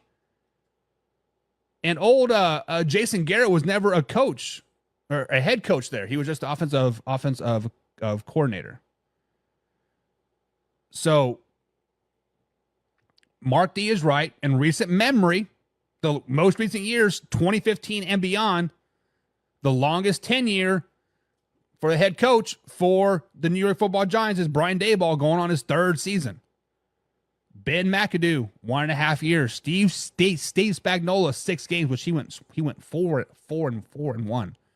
Pat Shurmur, I don't even remember Pat Shurmur at all. There for 2 seasons. Joe Judge, 2 seasons, which he has an asterisk by his name, so that means he was probably fired mid-season as well. Most successful is Bill Parcells. And John, you are right. Two Super Bowls with them as well. AP Coach of the Year, Pro Football Weekly Coach of the Year, Sporting News Coach of the Year, UPI and NFC Coach of the Year. All in 1986. Great year for the New York Football Giants. James says, I'm here. Dayball gets fired, and he's the head coach of Buffalo Bills next season. Jim, I actually did just say that. Or James, I actually did just say that. I said, yep, you are absolutely right. Casey says this is his last season in New York. We'll see if it's his last season or not. I think we're all kind of in agreement. Brian Daboll, Daniel Jones, and the rest of the New York Giants franchise has to have a winning season for them to keep their jobs. They have to have a playoff berth. They have to have a successful season, not a dominant season, but a successful season. 9-8, 10-7 would be ideal. So let's see if they can do that. Let's see if they can actually do that and win some damn football games. Week number 1. They're starting out at home, taking on a team that is a true wild card in this year. When I say they're a true wild card, we don't know who is going to start quarterback for the Minnesota Vikings right now. Is it going to be J.J. McCarthy? Is it going to be, Sam Darnold? Is it going to be somebody off the street? We don't really know. The Minnesota Vikings have a lot of questions to be answered from now until September 9th. They have a lot of questions that need to be answered. But I think the Minnesota Vikings, no matter who they have at quarterback come week 1, they're too much for the New York Football Giants. The Giants are going to try the run ball with Devin Singletary. The line is going to get embarrassed. And then Daniel Jones is going to be forced to throw the ball 40, 50 times in a game. And we know that is not a recipe for success for Daniel Jones or the New York Giants at all. Every time they throw over 30 times, Daniel Jones loses. I'm just pulling that stat out of my butt. But I think the Vikings win week 1. I think the Vikings are just too powerful. JJ's out to prove that he's worth that money. If Sam Darnold starts, he is playing with the chip on his shoulder all season long. He doesn't want to be a backup quarterback anymore. He's been to Carolina. He's been to San Francisco. He wants a starting job back, and he wants to be the man, the myth, the legend. And I think he shows that week 1. And John thinks different. John thinks the G-Men win week 1. I disagree. Give us a week 2 matchup. A division foe. New York Giants travel to Washington, D.C. to take on rookie quarterback Jaden Daniels and the Washington Commanders. Speaking of a lot of questions, the Washington Commanders have a lot of questions. That's why I'm very eager to discuss Washington Commanders with Michael Burlew tomorrow, right here on Man Hour at 2:30 East Coast time. We're having him on talking about his Washington Commanders. There's a lot of questions about the Washington Commanders. New ownership, new coach. They've let go some of the studs that were on their roster, right? Chase Young, Marquez Sweat last season. Halfway through the season before the trade deadline, they had let those guys get traded.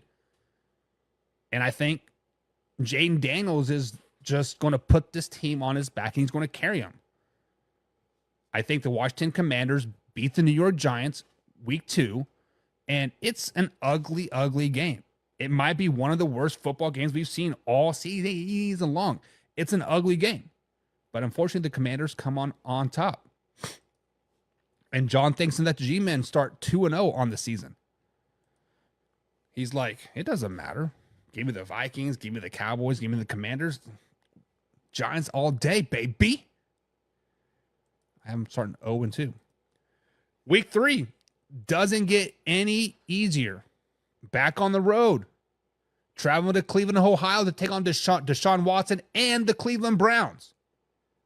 We have spoke about the Cleveland Browns many, many times. I've spoken very, very highly of them every time I speak about them. The defense is good. The receiving core is probably one of the best in the NFL. I'm going to release my top receiving course probably later this week, Thursday. Deshaun Watson finally looking like a healthy Deshaun Watson. Too much Cleveland Browns, too early in the season, fresh, not injured. Browns probably rout the Giants 70-0. It's just going to be an ugly, ugly game. Starting off the season 0-3. Many people are starting to talk. Brian Daboll, is he going to get fired? Is Daniel Jones the answer? Is Devin Singletary the answer? What do we need to do? Malik Neighbors, bust, right? Something's got to happen. John has Cleveland winning this game 28-10. Give us the week 4 matchup. Thursday night football in New Jersey in MetLife Stadium. The Dallas Cowboys come to town. Last time the Dallas Cowboys came to MetLife Stadium on a Thursday night football game, they played the Jets. They beat the Jets. Not the Giants. I get it, but still MetLife Stadium, and the Dallas Cowboys are very, very good at MetLife Stadium. And guess what? The Dallas Cowboys win this game. The Dallas Cowboys put some respect on their name. They flex on them. Give the Giants an 0-4 start. A rough start to the 2024 campaign. A rough start to the Daniel Jones bounce back season. A rough start to the we must make the playoffs for Brian Daboll keeps the job. Keeps the job. Week number 5. Giants travel out to the West Coast to play Geno Smith and the Seattle Seahawks.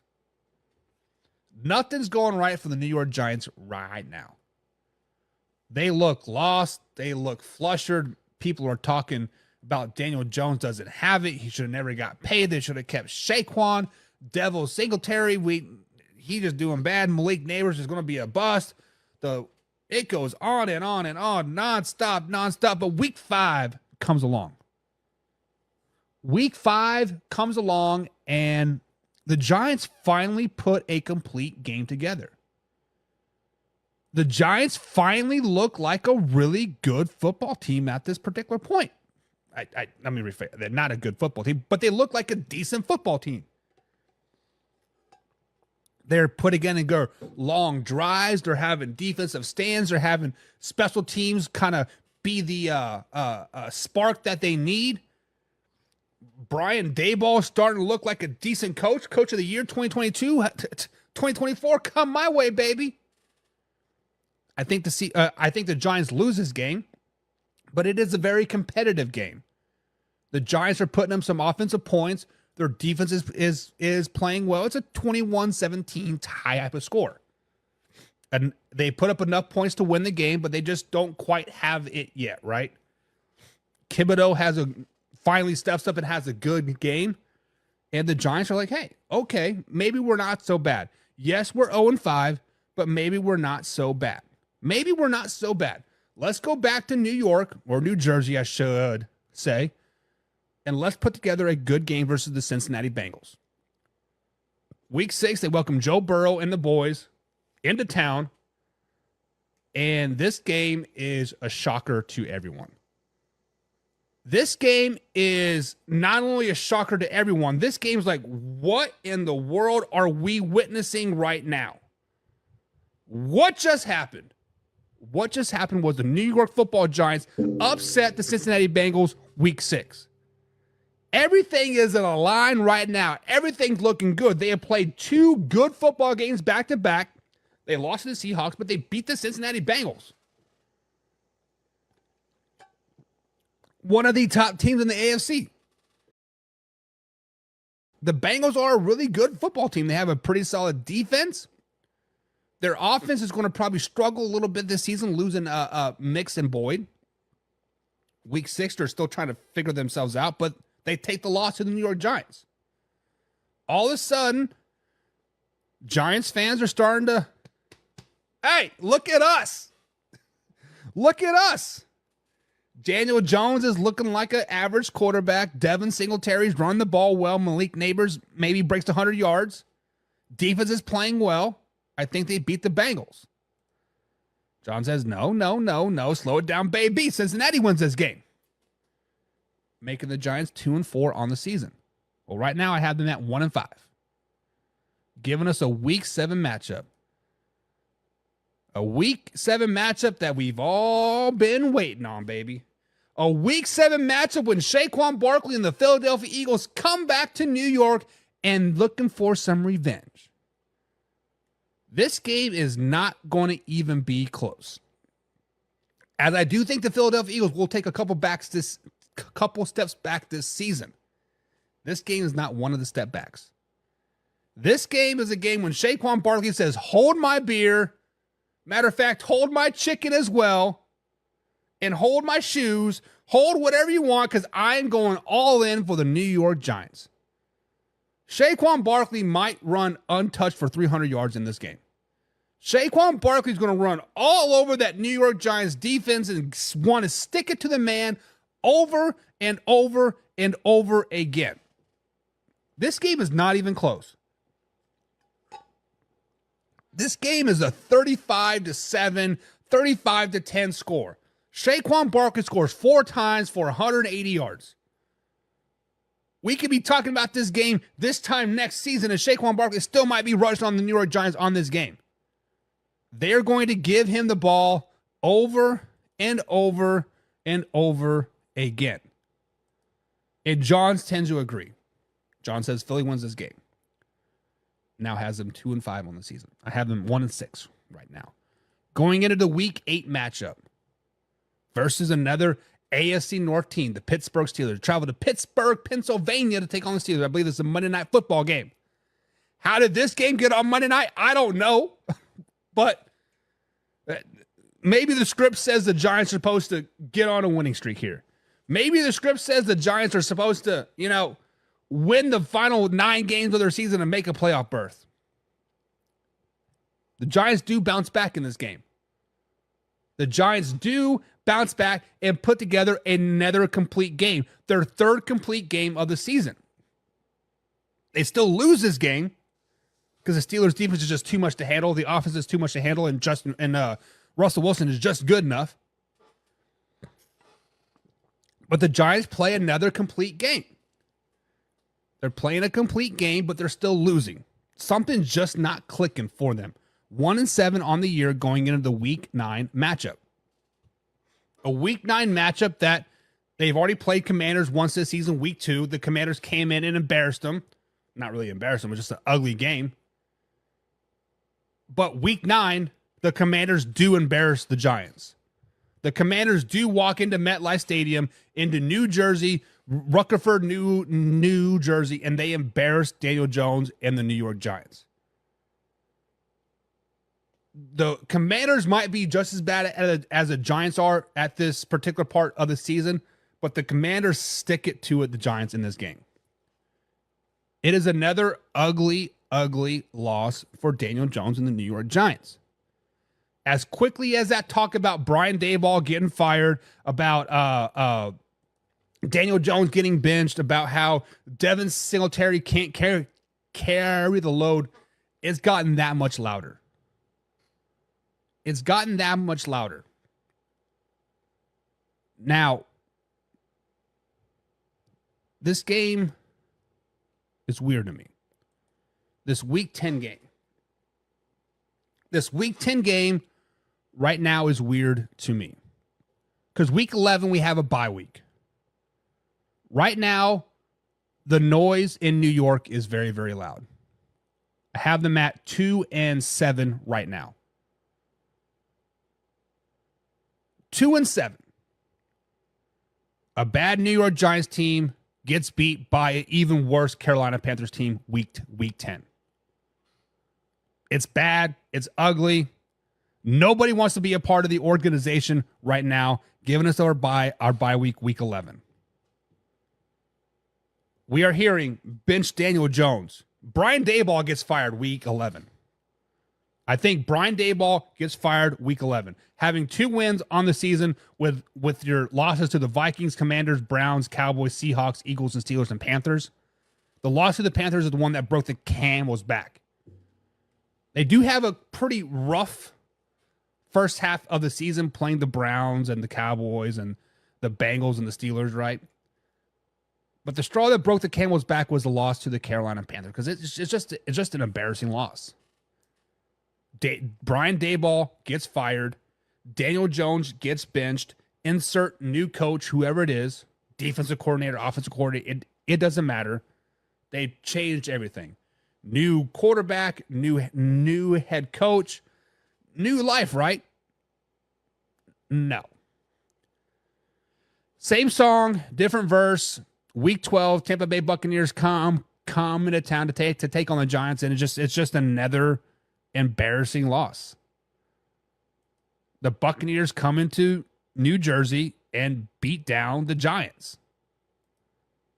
The Giants cannot just get out of their own way at the particular point. Week 13, travel to Dallas.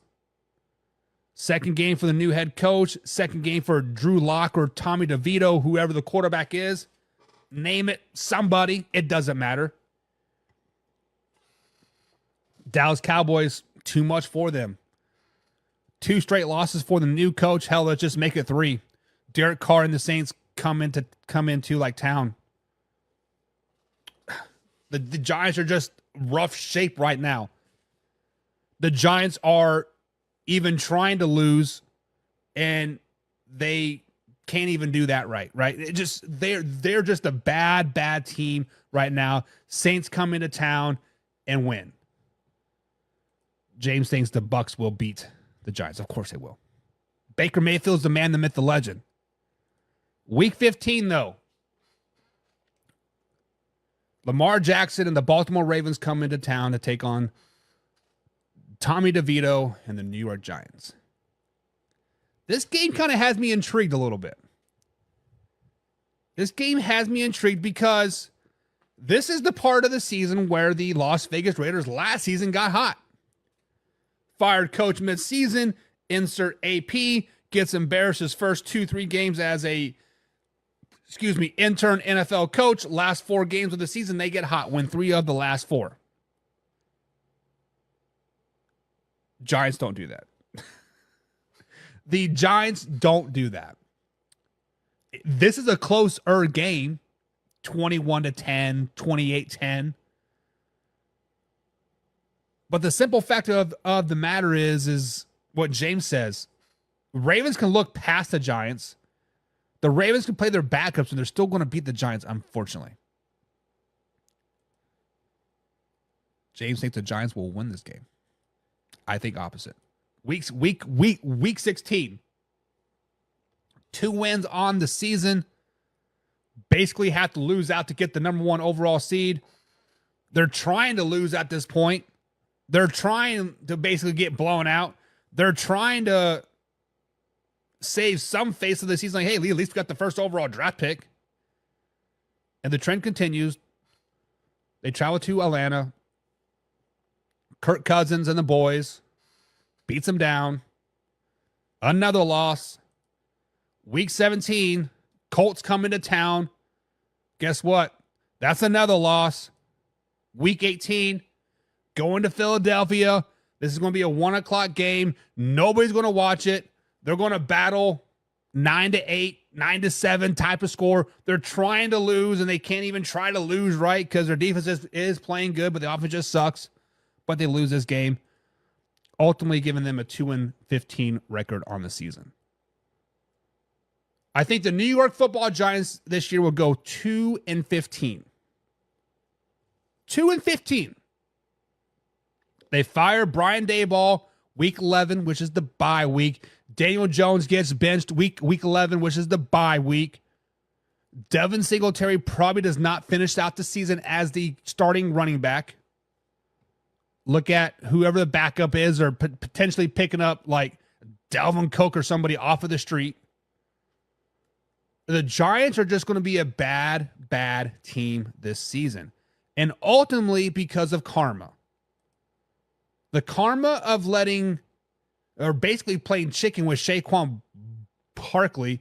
And I think somebody asked if I watched the Hard Knocks. I saw the preview of them talking about who was going to offer Saquon any more money than us, yada.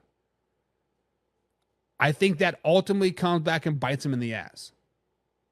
I think ultimately Devin Singletary isn't able to carry the load Tyron Tracy Jr., which is their 5th round draft pick. He can't carry the load. Eric Gray, don't even know who that is. Probably can't carry the load. He's a 5th round from last season from Oklahoma. No disrespect to Eric Gray, but I don't know who you are.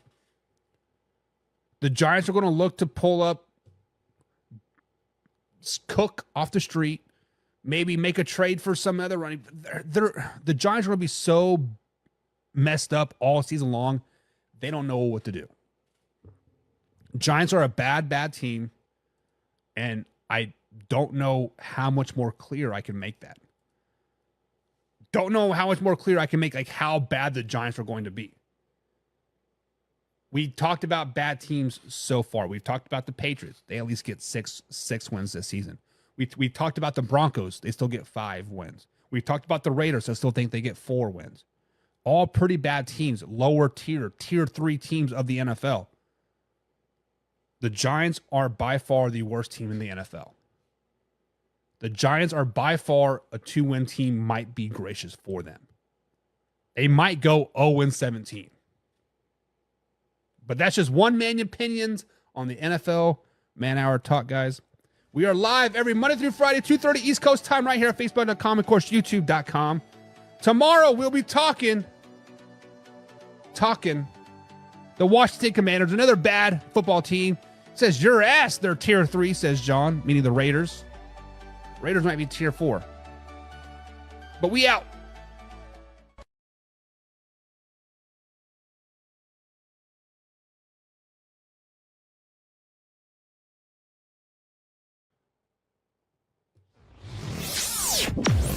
And now, Mike's thoughts. As we dive into the world of the NFL, even deeper as we dive into the NFC East edition of our breakdown, of our daily breakdowns of all NFL teams, we dive into the Philadelphia Eagles. Now, I have had a narrative, I guess you can say, about Jalen Hurts over the last couple seasons. I thought he had a spectacular second season or third season once A.J. Brown came in. Boom, to the moon, baby, right? And then during our Pigskin Pundit pre-show, I was like, you know what?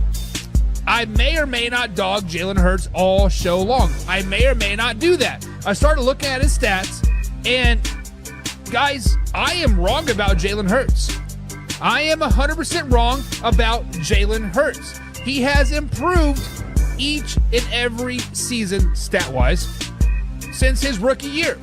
He has quietly become a really, really solid quarterback. Now, obviously, he got paid, many want to say too early. I said too early. Many people said, hey, you are basing it off of one Super Bowl berth and one season, yada, yada, yada. The previous 2 seasons, he sucked. Yeah, I said that. And now looking at his stats from last year, the previous year, the year he got paid, like, maybe, just maybe, he isn't so bad. Maybe, just maybe, Jalen Hurts is a top 10 quarterback. Maybe, just maybe, he can slide into the top 5. Guys, give me a valid reason of why Jalen Hurts is not a top 10 quarterback in the NFL. Give me a valid reason why we cannot put him maybe itching into the top 5 with your Dak Prescotts, with your Patrick Mahomes and Jared Goff and Josh Allens. Stat-wise, he is a really, really good quarterback. And I am eating crow with Jalen Hurts right now. I thought he was just a above average guy at best. He puts up top 5, top 10 stats year after year after year. Let's give the man credit where credit is due. And I got to do that. Give the man some credit. But first, we got to cue that intro. Are you ready for the best damn NFL show on the planet? Man Hour Nation, rise up. Yeah, hey, let's go. Hitting that gridiron, we going hard, we running the plays. You know the vibe, only the strong survive. Gotta keep your head in the game. Talking NFL, uncut, straight raw. Steady bringing that sauce. We about to take off. Get it hype, this man, our sport talk. Yeah, yeah, from the quarterback to the lineman. Everybody bringing heat. You don't really want to try them. Hey, hey, who gon' win? It's a battle of the giants. This show is the flyest. Nobody can deny it. This is Man Hour.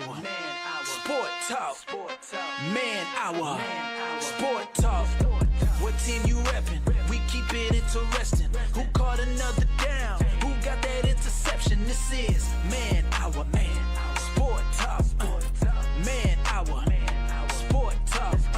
What team you reppin'? We keep it interesting. Who caught another down? Who got that interception? Let's go. Let's go. What is up, Man Hour Nation? Michael Buckhouse here with the Man Hour Show of manhourradio.com. Check out the blog section. Check out the merchandise section. But most importantly, right now, guys, we are pushing those forms. We started them last March, kind of feeling it out, kind of seeing what the popularity might be of that forums. And right now we're good. We are live, raw, uncut over there on the forums. If you guys are tired of getting banned from Facebook, like I am, are you tired of getting censored by the man, like I am, head over to the forums. The only censorship that's over there is me. And I got some thick-ass skin. So if you can get underneath my skin, you're doing something right. You're doing something right. But guys, we are continuing our NFC East Breakdown. We've done the Dallas Cowboys. We've done the New York Football Giants. And today, we're doing the Philadelphia Eagles. I know. We were going to talk about the Commanders. I had Michael plan to join me last night. Some stuff came up, a.k.a. The hurricane was supposed to destroy our area. We're supposed to get tons and tons of tornadoes. So I'm like, you know what, Michael? Let's move it to tomorrow.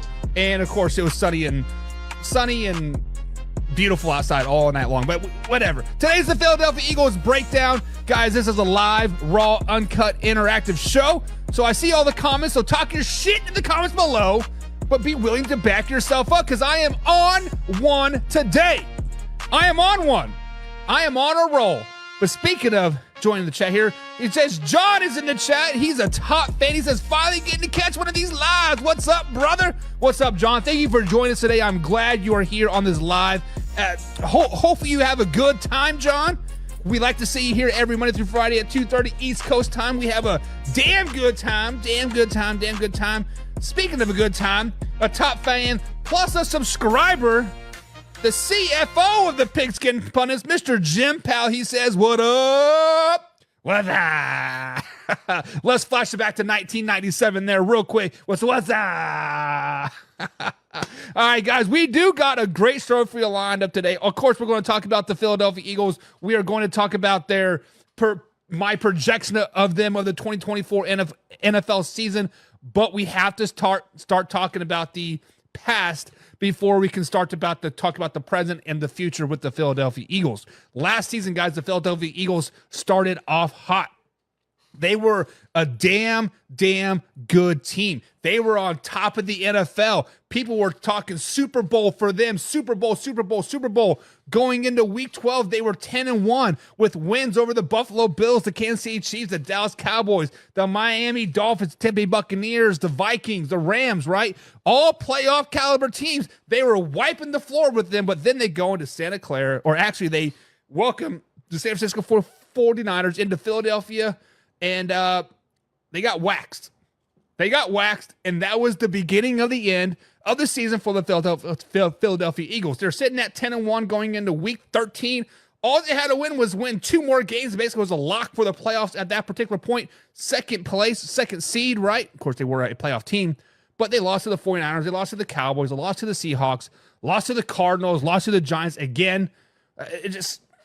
The wheels fell off from week 13 on. They only won one of their final 6 games, and it was a struggle. It was just like a car crash. Like you just kept looking, you could not look away, and the wheels fell off over and over and over again. No matter what they did, they could not get out of their own way, and it basically led to Jason Kelce's retirement. Like the Philadelphia Eagles, this offseason lost a huge part of their team, their centerpiece of their offensive line, Jason Kelce, to retirement. They also lost DeAndre Swift. He is now a Chicago Bear, right? And of course, they did add Saquon Barkley this offseason as well. And I think they drafted really, really well. They drafted 2 cornerbacks on round 1 and round 2. Cooper DeJean is the first round talent they got early in the second round. Hunt, the edge rusher from Houston Christian, is going to be a huge addition to their defense as is. I think the defense is going to step up a little bit this season. I think they're going to have a nice defensive team, but the offense is a huge question mark, right? Of course, you did add Saquon, but losing the centerpiece like Jason Kelce is going to be huge for them. And John says, right off the bat, Eagles look like crows without Jason Kelce. Eagles look like crows without Jason Kelce. And that is my first way or no way of the day. The first way or no way of the day is going to go toward the offseason, to the 2023, going into 2024. Jason Kelce obviously decided to retire from the NFL, step away. You know, he had a great NFL career. Let's just be flat out honest. He had a really, really good NFL career, made a lot of money, won a lot of games. But we got to ask the question, is Jason Kelce replaceable? Is a person like Jason Kelce replaceable? And I got to thinking, and I'm just like, I mean, he is just a center, right? Granted, they did draft a center a couple years ago in Cam Jurgens from the University of Nebraska. He has been learning behind Jason Kelce the last couple seasons. We all knew, like we all know, linemen's careers in the NFL don't last 15, 16 years. It's about 10 years max, right?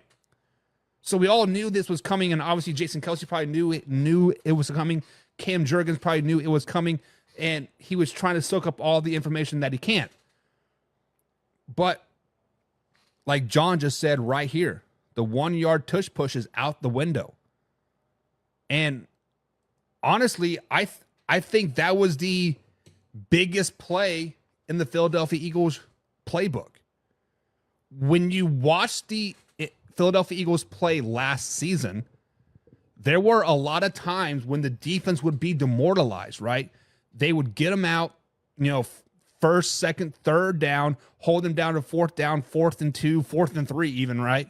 Eagles like, nope, we're just going to do the tush push and get a first down. That was demoralizing to a defense. We've seen other NFL teams try to mimic this without, basically failing. Houston Texans, right, lost Tank Dell for the season with a broken leg. So is Jason Kelce replaceable? And right now, I have to say no. Granted, we still have preseason games to come. We can see what Cam Jurgens can do with the Philadelphia Eagles this season once the preseason starts. Week 2 of the preseason was like August 9th through the 15th. I think that is when we're going to really see how good or how bad the Philadelphia Eagles can be this season. I think they have a really high ceiling, but they also have a really low floor. What does that mean? Meaning they could win 13, 14, 15 games. They have the team. They have the defense to do that. At the same time, they have the team that can lose a lot of games. They have a team that can only win 2, 3, 4 games. There's a big, big gap there. And unfortunately, the replacement of Jason Kelce is going to be key. So guys, let me ask you this question. Can Jason Kelce be replaced? And if I have to go with my gut feeling, the answer to that question is no. Why do I say that? Because we've seen teams try to emulate what he does on the field. We've seen teams try to do what the Philadelphia Eagles do on 4th and 1, 4th and 2, and no other team can emulate that. And it all started up front with Jason Kelce. Yes, Jalen Hurts can squat like 600 pounds and push that pile. I get it. But at the same time, it is up front. It is key. John says Mitchell was a big addition to the Philadelphia Eagles. And I can't answer that question yet. The reason why I can't answer that question yet, because I don't know if what's his name? Quinyon Mitchell, I think it is. I don't know if he is going to be able to fit into that linebacker, jackbacker, money backer scheme that the Eagles normally run, right? They have a guy that walks up. I don't know. We'll see how he fits. Week 1, week 2 in OTAs, he seems to be playing, decent. Fundamentals are there, looking good. John says Barkley and Hurts, they win the division. We'll be talking about that here very, very, very soon. Very, very soon. And John says, just from the taste, I believe he fits well into the system, as in Quinion Mitchell. I mean, honestly, a cornerback, man-to-man up on the outside, a good cornerback is going to fit in any good system, right?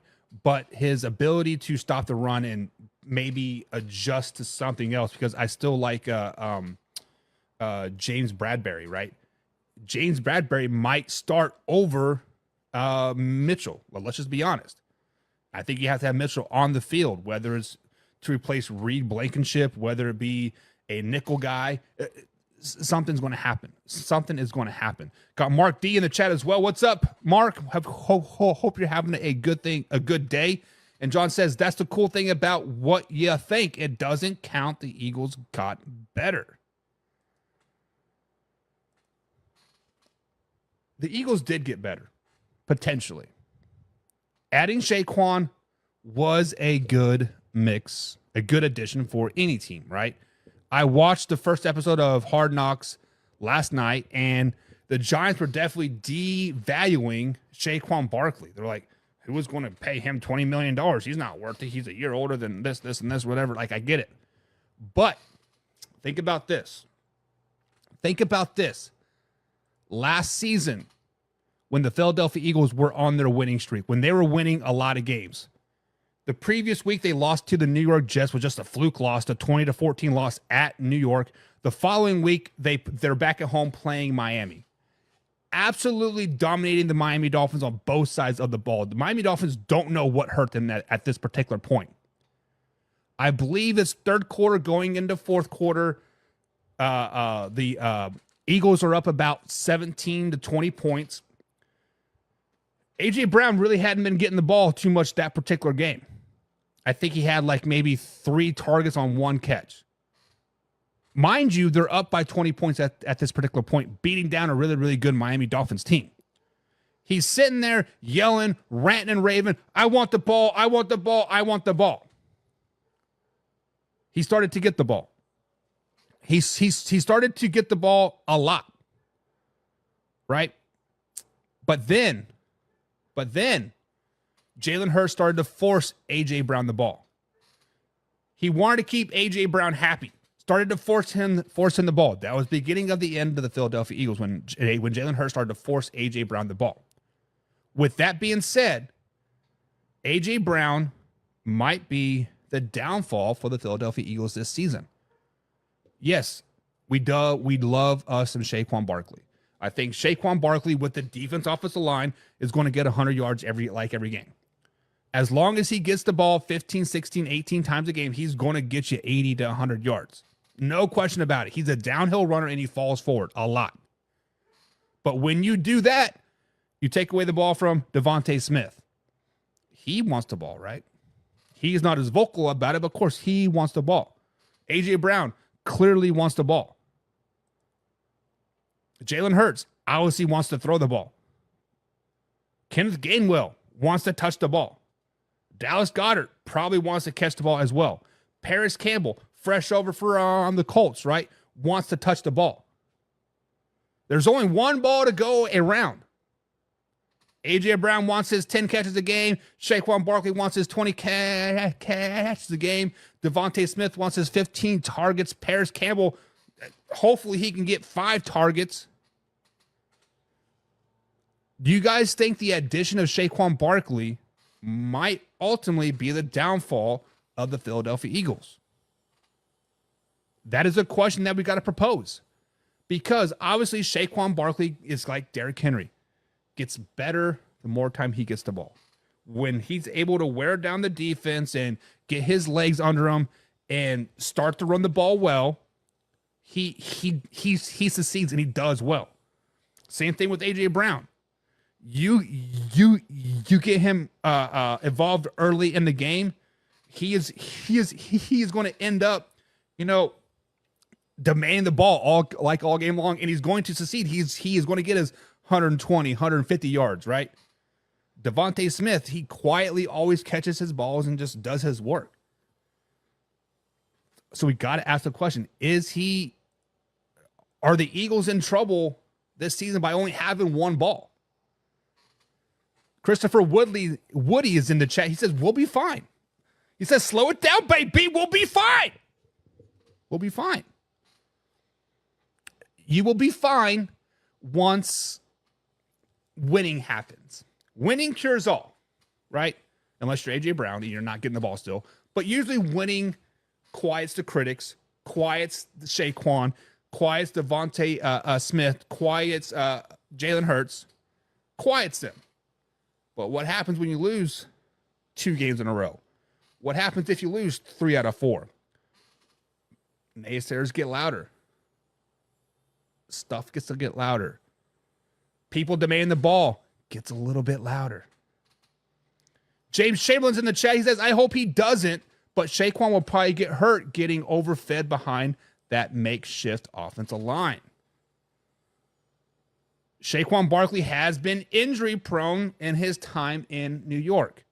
However, maybe sometimes different trainer, different food, different water, sometimes heals those nagging injuries. Let's take Christian McCaffrey into effect. When he was in Carolina, right, in Charlotte, North Carolina, he could never get healthy. He could never play more than like 5-6 games in a row. Sprained ankle, sore hammy, a little bit of this, a little bit of that. He goes to San Francisco. Has he missed a game yet? I think maybe he missed 1 game. I mean, honestly, and I don't think that game mattered, right? They actually sat him out. They said if the game was needed, he would have played. So maybe that's what Saquon needed, is a new scenery, new trainer, some better taste in water.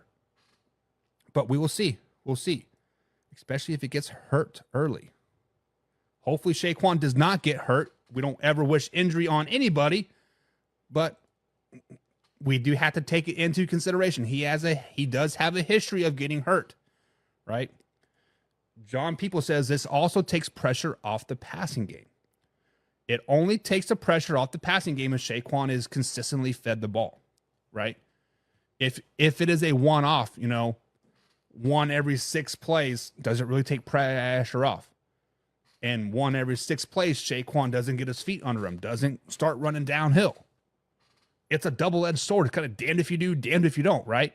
If you feed Saquon to take pressure off the passing game, then all of a sudden you got A.J. Brown mad, right? You feed the passing game to open up the running game. Some people do that. Saquon isn't quite as effective. Now, I could be 100% wrong. I could be barking up the wrong tree. But that's how I feel. I think somebody in the end is going to get pissed off, and it's going to end not well. Warren Evans is in the chat. What's up, Warren? He is a 1-year anniversary follower. I think that's what that means, right? Yep, anniversary follower for 1 year. Thank you for following us for a year, Evan. Or Warren, I definitely appreciate it. He says, nah, man, you got it wrong. A.J. Brown wasn't crying for the ball. Everyone was complaining about the offensive scheme. The downfall was the lack of the involvement under the terrible offensive coordinator. That's why Kellen Moore is there now. Now, I do agree that last year you guys had a lot of turnover, new OC, new defensive coordinator, right? Everything was rosy the first, 12 games of the season. Wheels started to fall off and nobody knew how to fix it. And I'm not for sure where Kellen Moore and good offensive coordinator kind of mix up. There's a reason why Kellen Moore is on his 3rd team in 3 years. Don't shoot the messenger. Facts are facts. Kellen Moore got fired from the Dallas Cowboys. Not even 30 minutes later, he was picked up from the Chargers. A year later, he's fired from the Chargers, and now he's with the Philadelphia Eagles. There's a reason why he's on his 3rd team in 3 years. Not because of the coaching changes, which, that has something to do with it. Jim Harbaugh wanted to bring in his guys. I get it. But the Chargers offense sucked last year. The Dallas Cowboys offense was meh, right? Granted, they did win 12 years his last year there, but he had Zeke at center, which was why, right? I wouldn't put too much faith in Kellen Moore.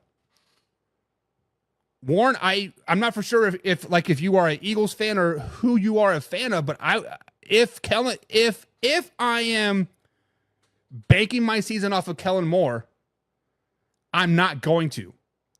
If you guys remember, what was it, 2019, 2018 maybe? Kellen Moore was the talk of the town.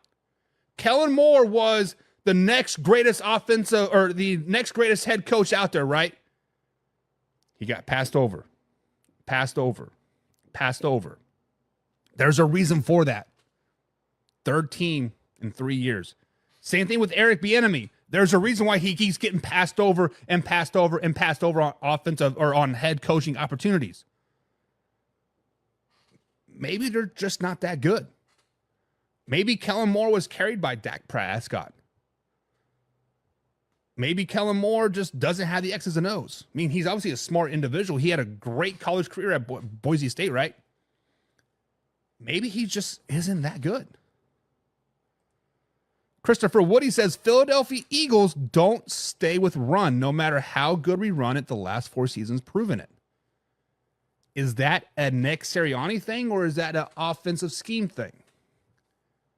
Because to be honest, when you look at the depth chart, we have Kenneth Gainwell and Saquon Barkley. You have a great 1-2 punch at running back.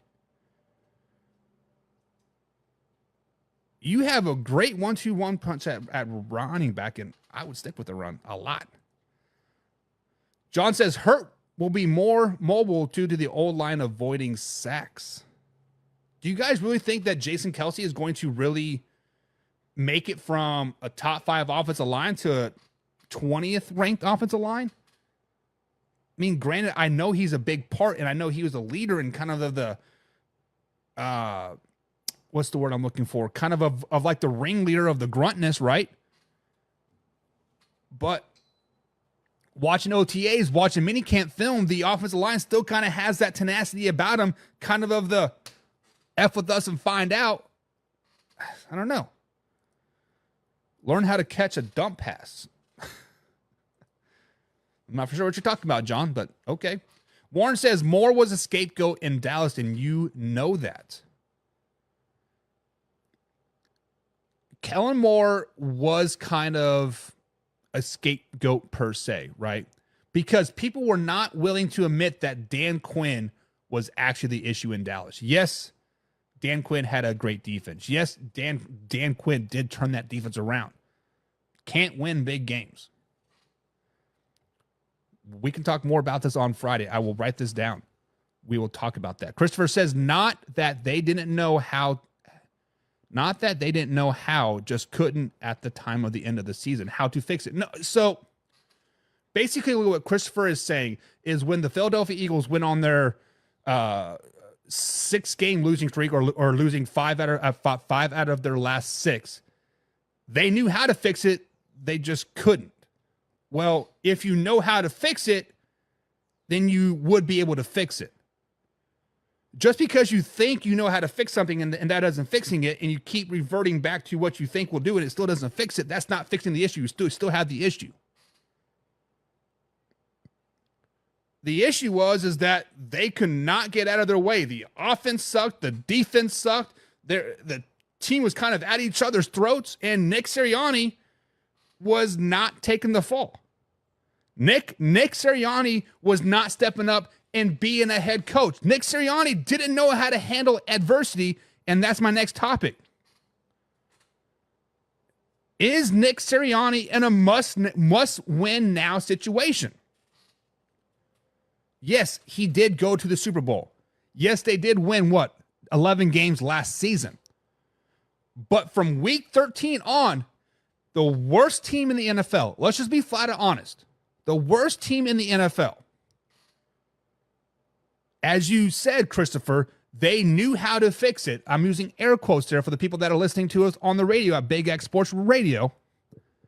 They knew how to fix it, but how they knew how to fix it wasn't fixing the issue. Let me ask this question, guys. Is Nick Sirianni in a must-win now situation? Meaning, do they have to make a playoffs and win the playoffs this season? Do they have to win the division? Do they have to win a wild card or divisional round game, one playoff game? Are they in a must-win now situation in Philadelphia for Nick Sirianni to keep his job? The hardest part about this is that the Philadelphia Eagles, win any team in the NFL, or any team in general, high school, college, hell, pee-wee football, if you as a coach and your organization is successful, there's going to be less successful organizations looking to poach your coaches, looking to poach your players, right? Obviously, last season, 2 seasons ago now, right? The Philadelphia Eagles lost their offensive coordinator, which went to the Colts, right? And their defensive coordinator went to the Arizona Cardinals. Very good, seems to be head coaching candidates, right? I think the Colts head coach is, I can't think of his name right now, is a really, really good fit. He definitely has the Colts heading in the right direction. Nick Sirianni brought in a couple coordinators that didn't quite fit his mold. They're out of town. This year, he brings in Kellen Moore. Brings in another defensive coordinator. I don't know his name. But at what point are the coordinators no longer the fall guys? At what point does head coach Nick Sirianni have to take the fall? Captain has to fall on his sword, down with the chip. Whatever you want to say. And I think this year is the year. I think this year is the year that Nick Sirianni has to put up or shut up. I'm not saying they have to go to the Super Bowl. I'm not saying they have to win the Super Bowl. I'm saying they have to go to the playoffs. They have to win a playoff game. They cannot have an end of the season like they did last season. Guys, Nick Sirianni is a must-win now situation. He's on the hot seat. When I released my hot seat 6 coaches, two weeks ago, Nick Sirianni was number 3 on the list. He is on the hot seat. James says, and good luck with Vangino at DC. He had more talent on the defensive side of the ball in Miami last year, and he did his best to destroy it.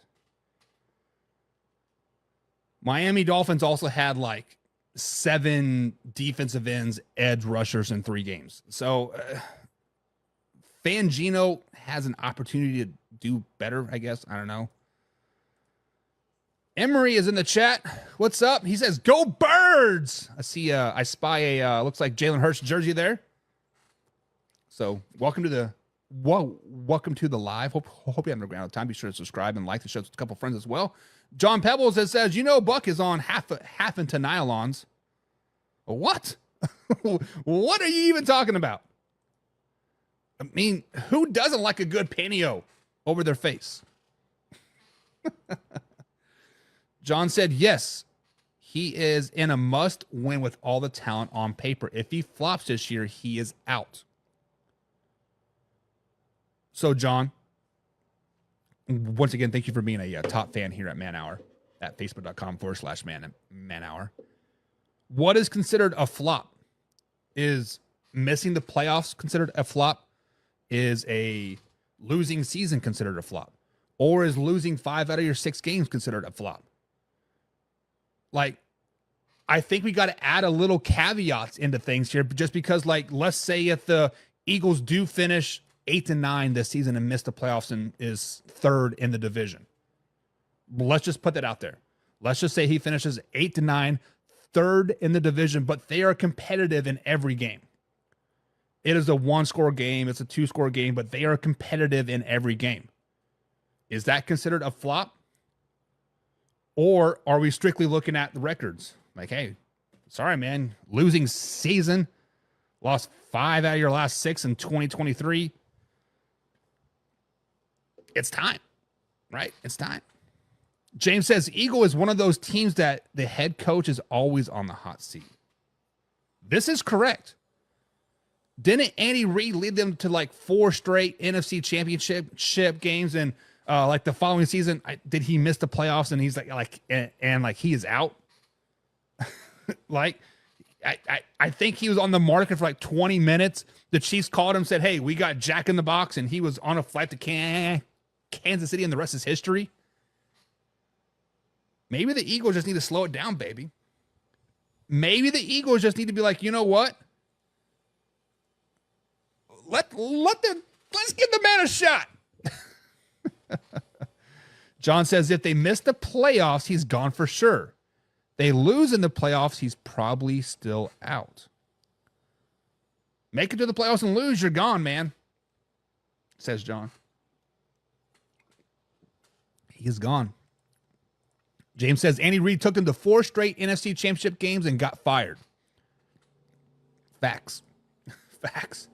And I think they went to what one Super Bowl with Donovan McNabb, and Terrell Owens had a broken leg all playoffs and finally came back, and they did really well. They did really well. But this season, guys, I think Nick Sirianni is on the hot seat. I think the offense is going to be a little bit in trouble because there's only one ball to go around, and the loss of Jason Kelce is going to come back and haunt them. But will they have a winning season? Let's talk about it. Week number 1. They open up against the Green Bay Packers. Not a home game as it is listed, but they are playing in Brazil. This game, this game's weird to me, right? Because I guess in Brazil, you cannot wear green, and both teams are green going into Brazil. Nonetheless, neutral site game. Packers versus Eagles. Packers coming off a phenomenal last season, kind of came out of nowhere. Eagles obviously coming off a very struggling end of the season. Weird off season. And I think it kind of carries over into the first game of the season. I think the Packers win this game. I think the Packers are just a better team all the way around. Jordan Love is playing for a huge contract. He's playing for that, $65 million deal right now. He wants to get paid, and he's going to ball all season long. And I do think the Packers come out on top. And I have to agree with James right here off the bat. He says, boo international games. I hate them. I hate the international games as well. I think they're absolutely stupid. But when I said that, I said, you're being selfish. You're not worried about the fans in Mexico and Brazil and the UK. It's American sport. Deal with it. But I do think the Eagles start the season off 0-1. Week 2, they are at home.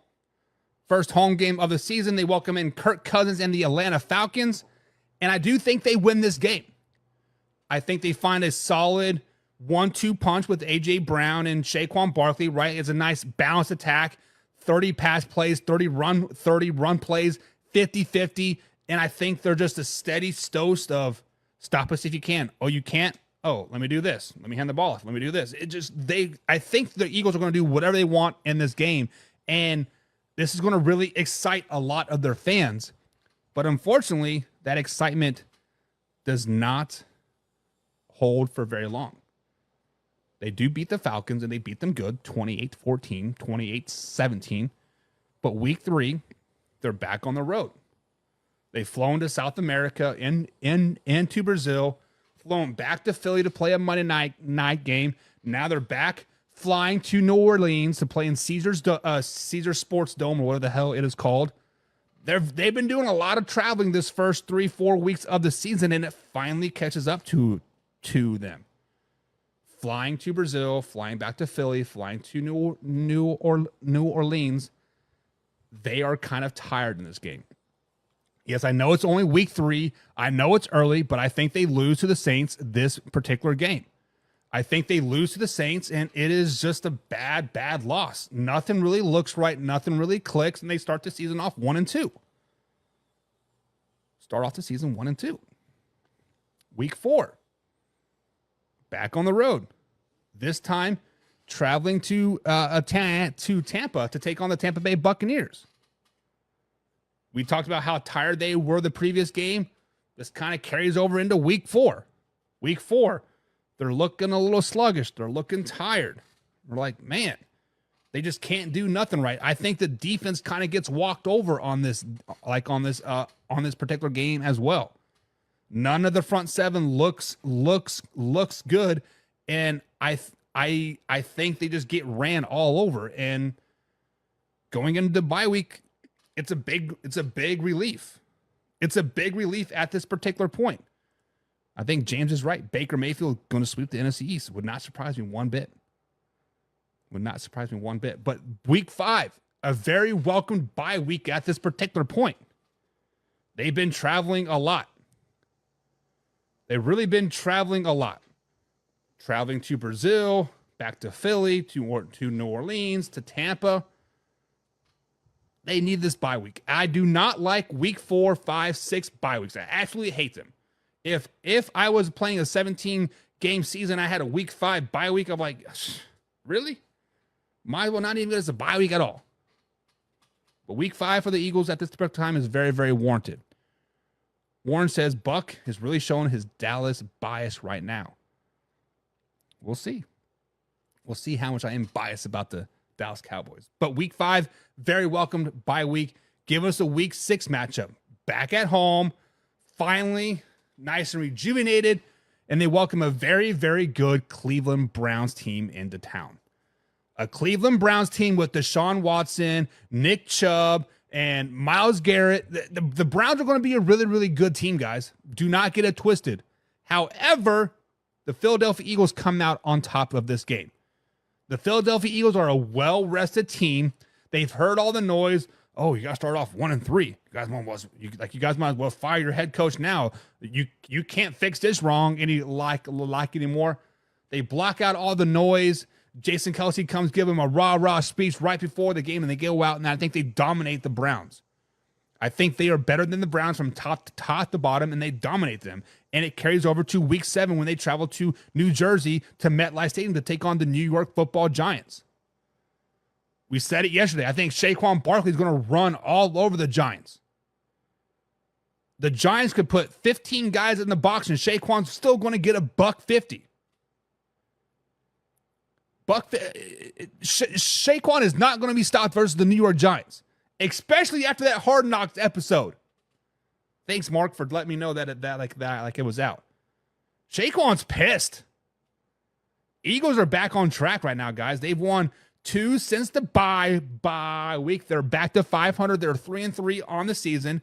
James says, yep, rested and fired off coming off that bye week. They're going to kill the Browns. Yeah. Then we got a week 8 game. This game has so many question marks in my head. On paper, I think the Bengals are a decent team. They have a above average defense. Their offense, obviously, with Joe Burrow and Jamar Chase, right? Now adding Zach Moss into the mix, could potentially be a really, really good team. Eagles right now are clicking in this game. But we saw it last season around midpoint here, week 6, 7, 8. History says the Eagles always seem to shit the bed one of these games. One of these games, they always seem to shit the bed, and I do think they shit the bed versus the Bengals. I think Joe Burrow has a pretty decent game. I think Zach Moss has a pretty decent game. Jamar Chase probably has another 5 touchdown performance like he did against the Chiefs, my Kansas City Chiefs, a couple years ago. Hell, I think the guy just caught another freaking touchdown pass on us. Couldn't be stopped. I think the Bengals step up in this game, and they kind of knock the Eagles back down a little bit and say, hey, just because you guys dominated the Browns, dominated the Giants, slow it down, baby. We're still the kings of the AFC. Go back to your NFC and worry about them. But they can't, because the Eagles play another AFC team week 9. Jacksonville Jaguars and Trevor Lawrence coming to town. Jacksonville Jaguars, when we look at the Jacksonville Jaguars guys, and I've been breaking them down, watching film, I think they're a bad team. I don't like the contract that Trevor Lawrence signed, although Wayne G loves it. Of course, Wayne G is the biggest Trevor Lawrence fan I've ever met in my whole entire life. I think the Jaguars are a bad, bad team. And I think the Eagles expose the Jaguars in this game. The Eagles win this game, now winning 3 of their last 4, with wins over the Browns, the Giants, and now the Jaguars. Now, this is the part of the season where things can go one way or the other. Well, when we talked earlier, when they have a really high ceiling but a really low floor, right now they're 4-4. Right now they're 4-4 and going into a very gauntlet part of their season, right? And it starts with week 10. Week 10, they travel to Dallas to take on Dak Prescott and the Dallas Cowboys. History shows, I don't think in the last, Warren and all those guys out there, correct me if I'm wrong, but there hasn't been a repeat NFC East champion in like 10 years or something like that, right? Every year they seem to be going back and forth between the Commanders, Eagles, and the Dallas Cowboys. They just keep rotating it through. I do think the Dallas Cowboys win this game. We talked about it on Monday. I think it's a close game. I think it's a really, really challenging game on both ends. Right? Both teams are probably struggling at this point and really need this win to really right the ship. And I think the Eagles battle 20-17, but they ultimately fall short to Zeke Elliott, Dak Prescott, and the boys in Dallas. Giving us a week 11 matchup versus the Commanders. Jaden Daniels, rookie quarterback, comes into town. Jaden, the more I watch the Commanders, like mini camp and OTAs and practices and whatnot, I'm actually a little bit excited about the Commander season. I am a little bit excited, like, hey, maybe they can, be one of those dark horses like the Giants did back in 2021 and kind of sneak into the playoffs there, right? And potentially could win a playoff game. I'm not saying they will. Slow it down, baby. But I'm saying they look like a team that could shock a lot of people. They're not going to shock the Eagles. They're not going to shock the Eagles. The Eagles are kind of... It is nut crunch time. It is nut crunch time, and it's time to either put up or shut up. Are we going to get that high ceiling, or are we going to be that low floor? Let's get it back up to 500. Let's figure ourselves out, and let's make a playoff push. If you guys remember, right now the Dallas Cowboys are kind of struggling as well. Obviously, the Giants are kind of way out of it, and we're breaking down the Commanders tomorrow. So we'll see how the playoffs are looking at this particular point. Week 12, travel to LA to take on a Rams team. A Rams team that is a true wild card. A Rams team that, talk about high ceiling and low floors, Rams have that. We'll see how big of loss it is for Aaron Donald for them coming up when we break them down in 3 weeks. We'll be talking about them, but I do think the Rams are too much at home versus the Philadelphia Eagles. Eagles have a lot of flight time. Traveling to Brazil, traveling to Tampa, New Orleans, now LA, Cincinnati. A lot of flight time. I think they lose this game. I think this is a part of a 2-game skid, a 2-game road here where people are thinking flashback from 2023 right now. We are thinking, oh shit, what is going on? Because they're going to lose to King Henry and the Baltimore Ravens week 13 as well. Losing 2 games in a row. Losing 3 of their last 4 at this particular point. But they're still in the playoff hunt. They are still in pace to potentially win the NFC East. All they got to do is win the next 5 games. All they got to do is win for their last 5, maybe. They just need to put on a little bit of streak. Put a little bit of streak together, right?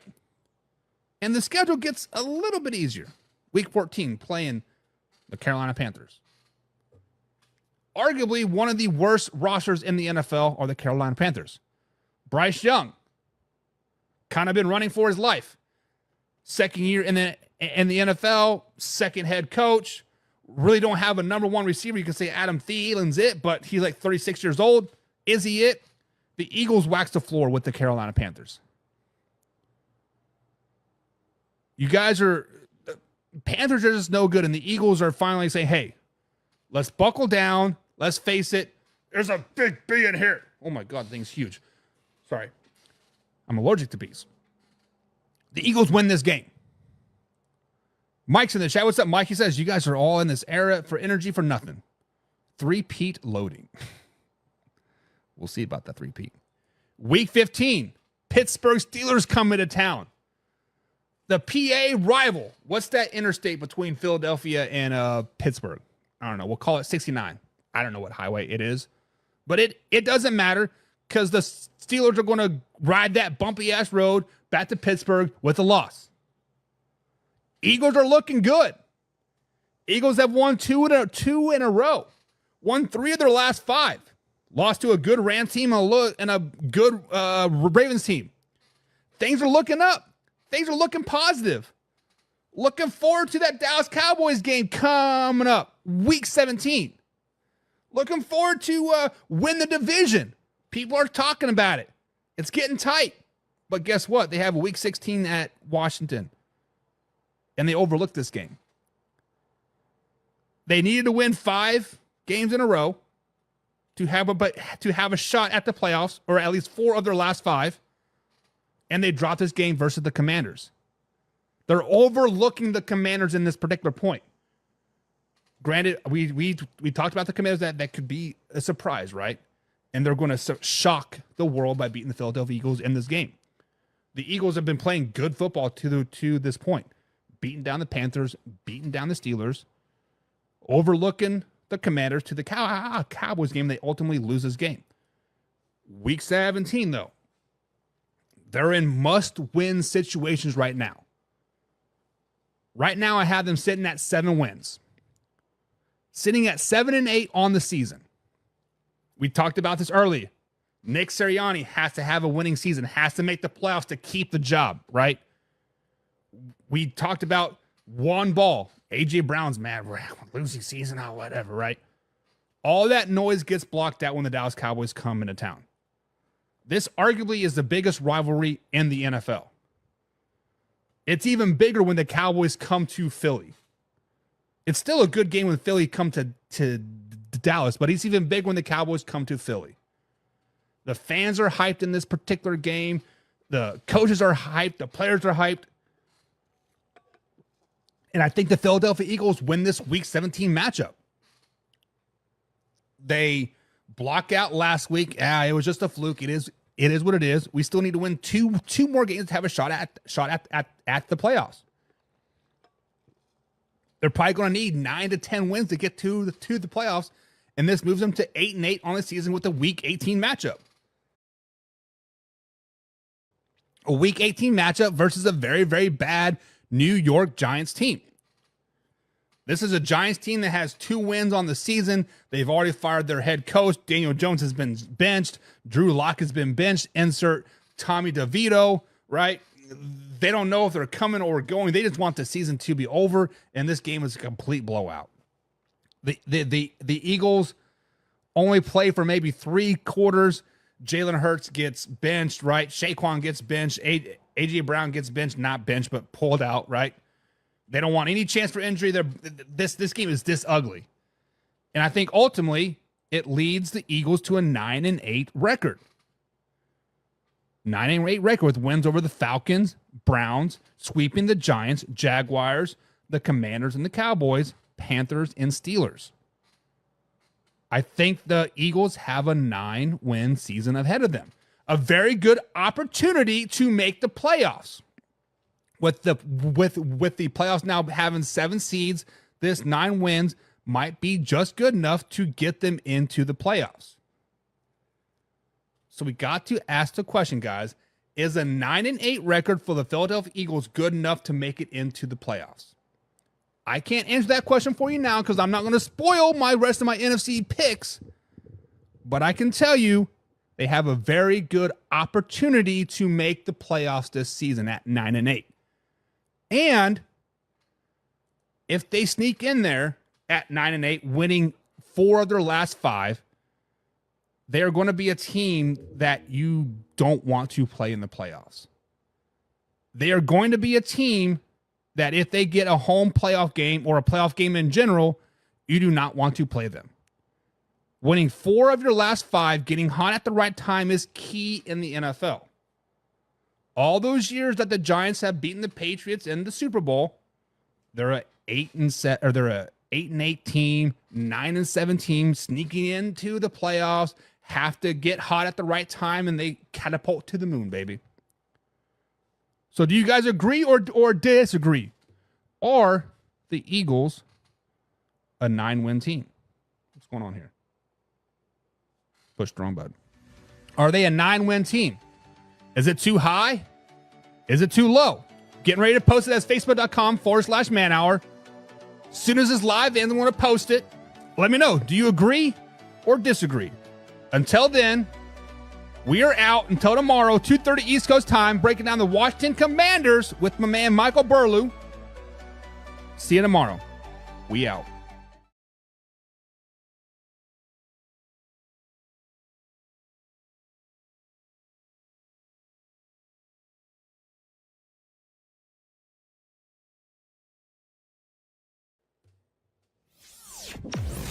And now, Mike's thoughts.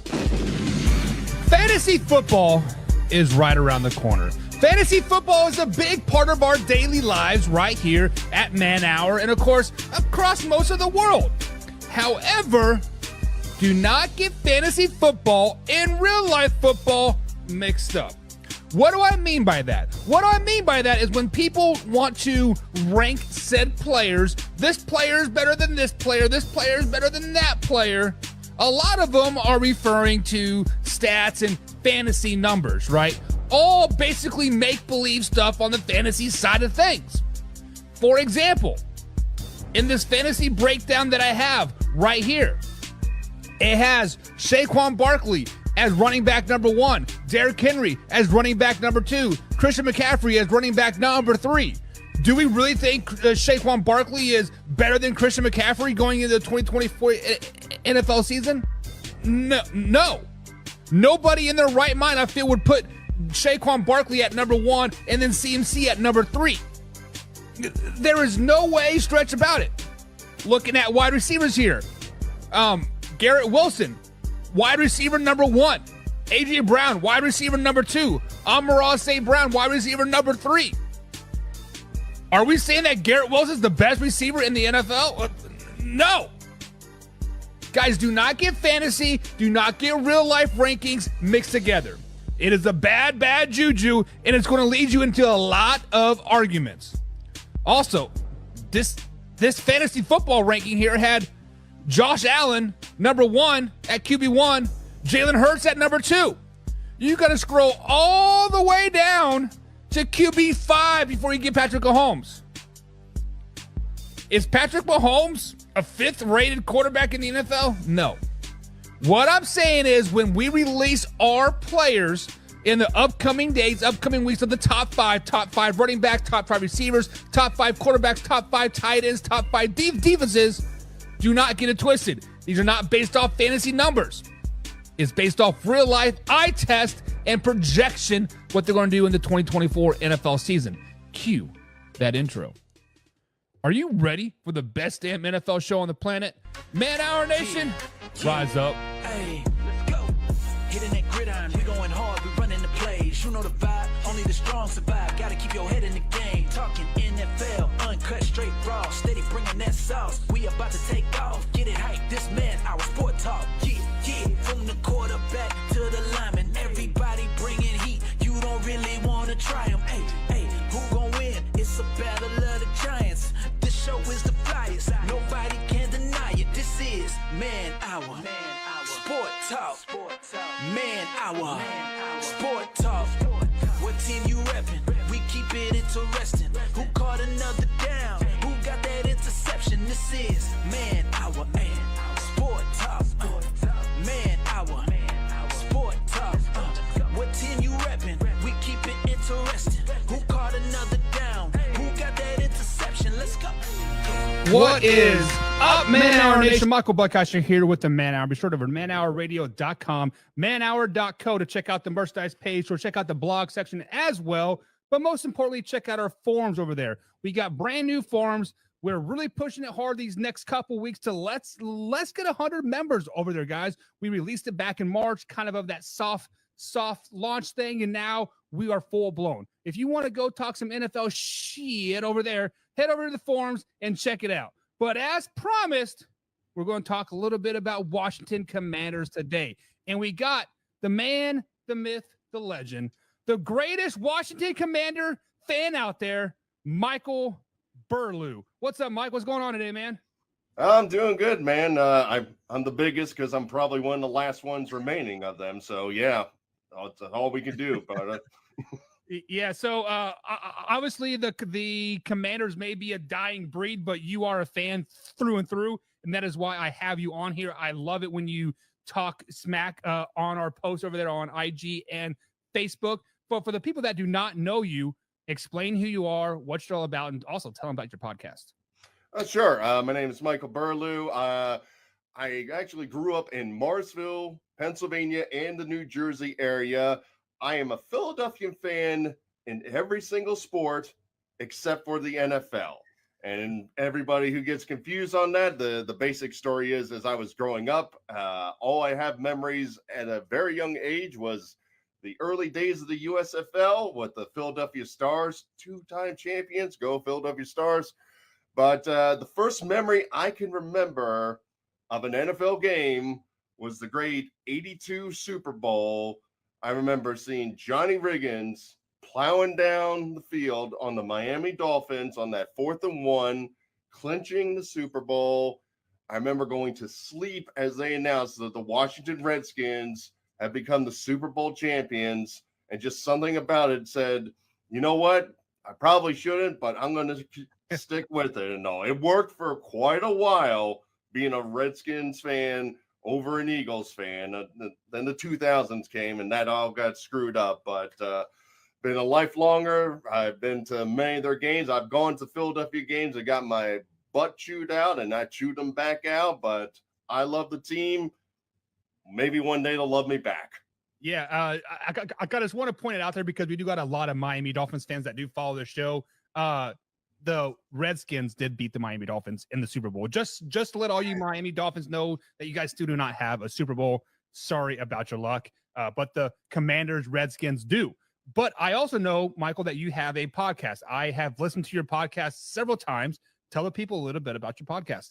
Sure. It's a comedy radio style podcast called Verbal Shenanigans. I am the host along with my buddy Scott Brennan. And like I say, it's kind of a comedy banter thing. We do bits, we do current events, we do a lot of comedy stuff. And every week we have a unique guest on the show. Now it varies from time to time, but for our NFL fans out there, I've had Joe Jacoby from the Commanders. I've had Trent Dilfer, Super Bowl champion. I had Randy Cross a couple months ago, Super Bowl for the 49ers. I've had J.J. Burnham on, but we like to mix it up. So along with all that, I've had the world's fastest backwards mile runner. I've had a stool bank on the show. I've had the world's largest female athlete who was a sumo wrestler in the UK. We keep it different. We have different actors, musicians, celebrities. We do it weekly. It's Verbal Shenanigans. Check it out on Podbean, Spotify, anywhere you get your podcasts. Yeah, guys. So I will be posting his link in the Spotify here in the description below. So be sure to check it out. I haven't listened to you guys for about a few months here, but I'm gonna have to check out that Trent Dilfer show because I love me some Trent Dilfer. I'm not gonna lie. But let's talk about your Washington Commanders here. Obviously, last season was not quite the way you wanted it to go. You ultimately did go 4-13, losing the last 7 games of the season, but also mid-season, you did kind of shuffle the deck and traded away some of your defensive studs, right? You traded away Marquez Sweat to the Bears and Chase Young to the San Francisco 49ers. Moving forward, looking into the 2024 season, obviously they're not there and they weren't there half of the season, but how does that affect you guys moving forward? Is it a big loss or do you think you can rebound from losing those guys? I feel Sweat was a loss. He was kind of the leader of the team. I totally understand why they did it. I would consider this year the official first year of the new management. Last year, I think the sale went through in June or July or something like that. Yeah. Way too late to like really shake up anything right there. But I feel what they're doing right there. I saw what the new GM is doing. They're getting capital for their stuff and all. There are a ton of contracts this year. There are 1-year contracts where I feel they're sitting back going, okay, if we hit the iceberg, we got a few lifeboats that we can send out there and move on. Obviously, it's a tough thing. We picked up a couple Cowboys for our defensive line, which could help out. I still feel that they might even make moves the way that they got Newton in the second round at defensive tackle, and Allen kind of changing his vibes about what he was always like, I'm all for the Commanders, and then he got on that tirade after like 5th or 6th loss about I'm sick of this. So I can totally, this is going to affect us, but I think these are kind of like the first steps in trying to get back into the direction of the old school Redskins, you know. Right. And just to add to your point, you guys did have a pretty active off season. You added tight end Zach Ertz, you added Austin Eckler, and you guys have also, added some defensive guys and like just like you spoke of here. But I want to focus on the offensive side of the ball. And Austin Eckler, he has come out and like and said, finally I can go into an offense where I'm not going to run the ball 300 plus times a season. When you first heard that, what were your first initial thoughts? You're like, Austin Eckler, you're a running back, you're supposed to run the ball. What were your thoughts when he said something like that? I feel with the design of the team, it kind of makes sense to what he's saying. I mean, Robinson is the workhorse running back. I like him. There's nothing special about him, but he's the guy you're going to give 20, 25 times. It's like go up the middle. You can take the hits and kind of live with it. I don't find it too troubling because I see him more as both the kind of like the second down and the third down kind of running back from there.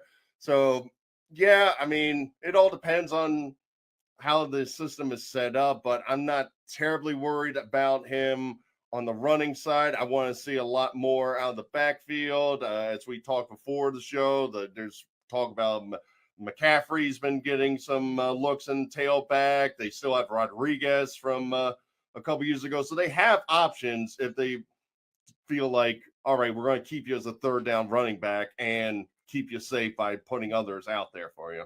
Right. So one of the biggest head scratchers to me signing this offseason was a tight end of Zach Ertz. Zach Ertz was recently an Arizona Cardinal. I think he basically said he doesn't want to play for the Arizona Cardinals about week 3, week 4 last season, was anticipating being picked up by a team, never ultimately got picked up. Now he's with the Washington Commanders here. Do you expect Zach Ertz to be that number 1 tight end, or is somebody that you guys drafted from my Kansas State University, Ben Stinnett, going to be the guy? Like, what do you expect from Zach Ertz? I feel like he's a good name. He's a good leader, but I can't fathom him being a major factor in this team. He's one, though. Basically, if you told me Dan Snyder picked up Zach Ertz, I wouldn't have been surprised there. I was a little kind of thrown back by the pick, but he could be just a leader in locker room. I know they have a couple. I'm trying to think of the one, Amari something, our third tight end from last year. He got injured kind of early on. There was a lot of rumblings like he could have been something right there. So I think he'll be a good leader. Maybe he'll go into it with a rejuvenated thought process, but brutal honesty, I'm looking in the 20 to 30 catch range at best. And I wouldn't be surprised if I'm stretching for that number. Yeah. So do you think he's strictly there just for a raw guy, kind of leader of the locker room, kind of taking that rookie quarterback under his wing and leading him in the right directions? Kind of what it seems like here. When I look at your wide receiver core, you have potentially a really, really decent wide receiver core. You got Jamison Crowder still. You got Scary Terry in there. You got Dotson, and you also drafted Luke McCaffrey as well, which is doubling right now as a tailback as well.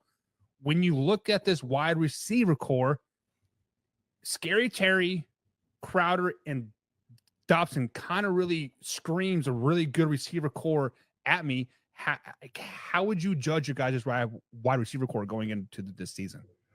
They have the potential to be very good. It's all with now that we have, as a Washington fan, I'll say we have our quote-unquote quarterback, because we've said it about 35 times already in the last few years. If Daniels can be the quarterback that they all say he is, maybe we can start seeing the numbers on there. I love Terry McLaurin dearly. Biggest problem I have with him, he makes amazing catches, but he's not getting distance on that cornerback. That's the biggest problem I have with the wide receiver one. I was sort of one of the few that when I was hearing rumblings of Ayuk trade coming over, I was kind of like, I might like that, and I'll make Terry a 2, where it's like, I'm going to go in the middle, and even though there's guys in front of me, I'm going to find a way to catch that ball. But the potential's there. Dotson, he showed stretches, but he can stretch the field. Crowder is a good, 4. Dommy Brown, if he ever meets his potential. And no, he was stretching the field. He got a few touchdowns a couple years ago in the Wentz years. And also, everything is potential, but it's all with the execution. Can Kingsbury come up with a plan where we're getting open things? And if we get the tailbacks and the Ecklers and the tight ends going, then we can start seeing it and start getting progress. But I still need to see it to be like, I'm fully on board for this. Yeah. So you guys have potentially kind of had a sneaky good roster. I'm not going to lie. As a passive Cowboys fan, when I see this roster, I'm kind of like, don't let them get hot, right? You added a new head coach. You add a new offensive coordinator. But most importantly, you guys did draft your quarterback in Jaden Daniels this season. Jaden Daniels seems to have a lot of upside. What have you been seeing? What have you been noticing from camp? And what do you expect from him with this new look offense? I think the biggest thing that I wanted to see that I'm loving is maturity from him. Like when they sign him and everybody's going rah, rah, he's like, haven't done anything, anybody. Let me get my feet going. Let me become the quarterback you think I'm going to be before you start saying, give me a Subway commercial, give me this, give me that. Hearing all this stuff about getting in 5 a.m. He's developing a relationship with McCaffrey, which I really love right there. And all, as we've always needed, like that third option. So those are all good things right there. He has all the tools. I would like to see him, as he goes along with his career, get a little weight on him. I mean, with the terrible conditions as now Commander's Field, there's definitely thoughts of nightmares of RG3 pass and all with the ripped ACLs and so forth. So I'd like to see a little meat on him and make sure he understands when he gets running to slide there. But everything is in line for finally having a quarterback. I'm very excited. I'm very glad they didn't fall for the Drake May thing and let him go to New England. I'm super excited for this setup. It's all a matter of getting that system going and getting him accustomed to it, to the NFL, and start getting some wins. Yeah. One thing that made me fall in love with Jaden Daniels this draft was when they had a pro combine, he had opportunities to work at other places. You know, he had opportunities to throw at the NFL combine here in Indianapolis. He decided to do everything back at his home stadium so the people around him could get looks, right? His receivers and some of the tailbacks. And that really showed a lot of maturity and much maturity that you need going into a situation like you guys do have in Washington. Because let's just be honest, it is right now, it's probably one of the worst franchises out there. Granted, you new ownership, new general manager, new everything. We'll see. We'll see how that goes. But here on the Man Hour, we speak a lot about potential. And potentially, I want you to talk about your Washington Commanders. We talk about a ceiling and a floor. Like, how many wins do you think they can max out? 12, 11, 14 wins? Or what is an extreme, terrible season? What is a floor and a ceiling for your Commanders? I would say at the ceiling, I would probably say about 9 wins, kind of like sneak into the third wild card. If I had to like put money down, I'm putting in the 7 to 9 range. I feel like early on they got good matchups and teams where we've seen it from every year and all the new coach, the new system where these teams are going in going, well, I got to look at Arizona Cardinals videos from 5 years ago to figure out Kingsbury. I got to watch Dallas Cowboy last year. I can't figure out what I'm actually going to see. So I think they can take advantage of it. Schedule is a little rough. I mean, playing the AFC North, that does not help a team that's trying to get their legs going on there. The absolute floor, I would probably guesstimate around in the 4 to 5 range, and that is basically if things aren't working out, if we get an injury and we have to go back to Marcus Mariota to try to win games and kind of look like last year, just struggling. If the offensive line isn't working, they had some great ads, but I'm still questioning their decisions at tackle right now. They have the third rounder from TCU, who's a guard listed as the number 1 tackle on one side and Cornelius Lucas on the other. So that's not the greatest setup. I'm hoping they pick up a tackle when releases happen during the preseason, but I mean, at the end of the day, everybody's got to look at this as the first building block year because, like I said, you can't really count what they could do last year with how late everybody got in. They got the new GM and so forth.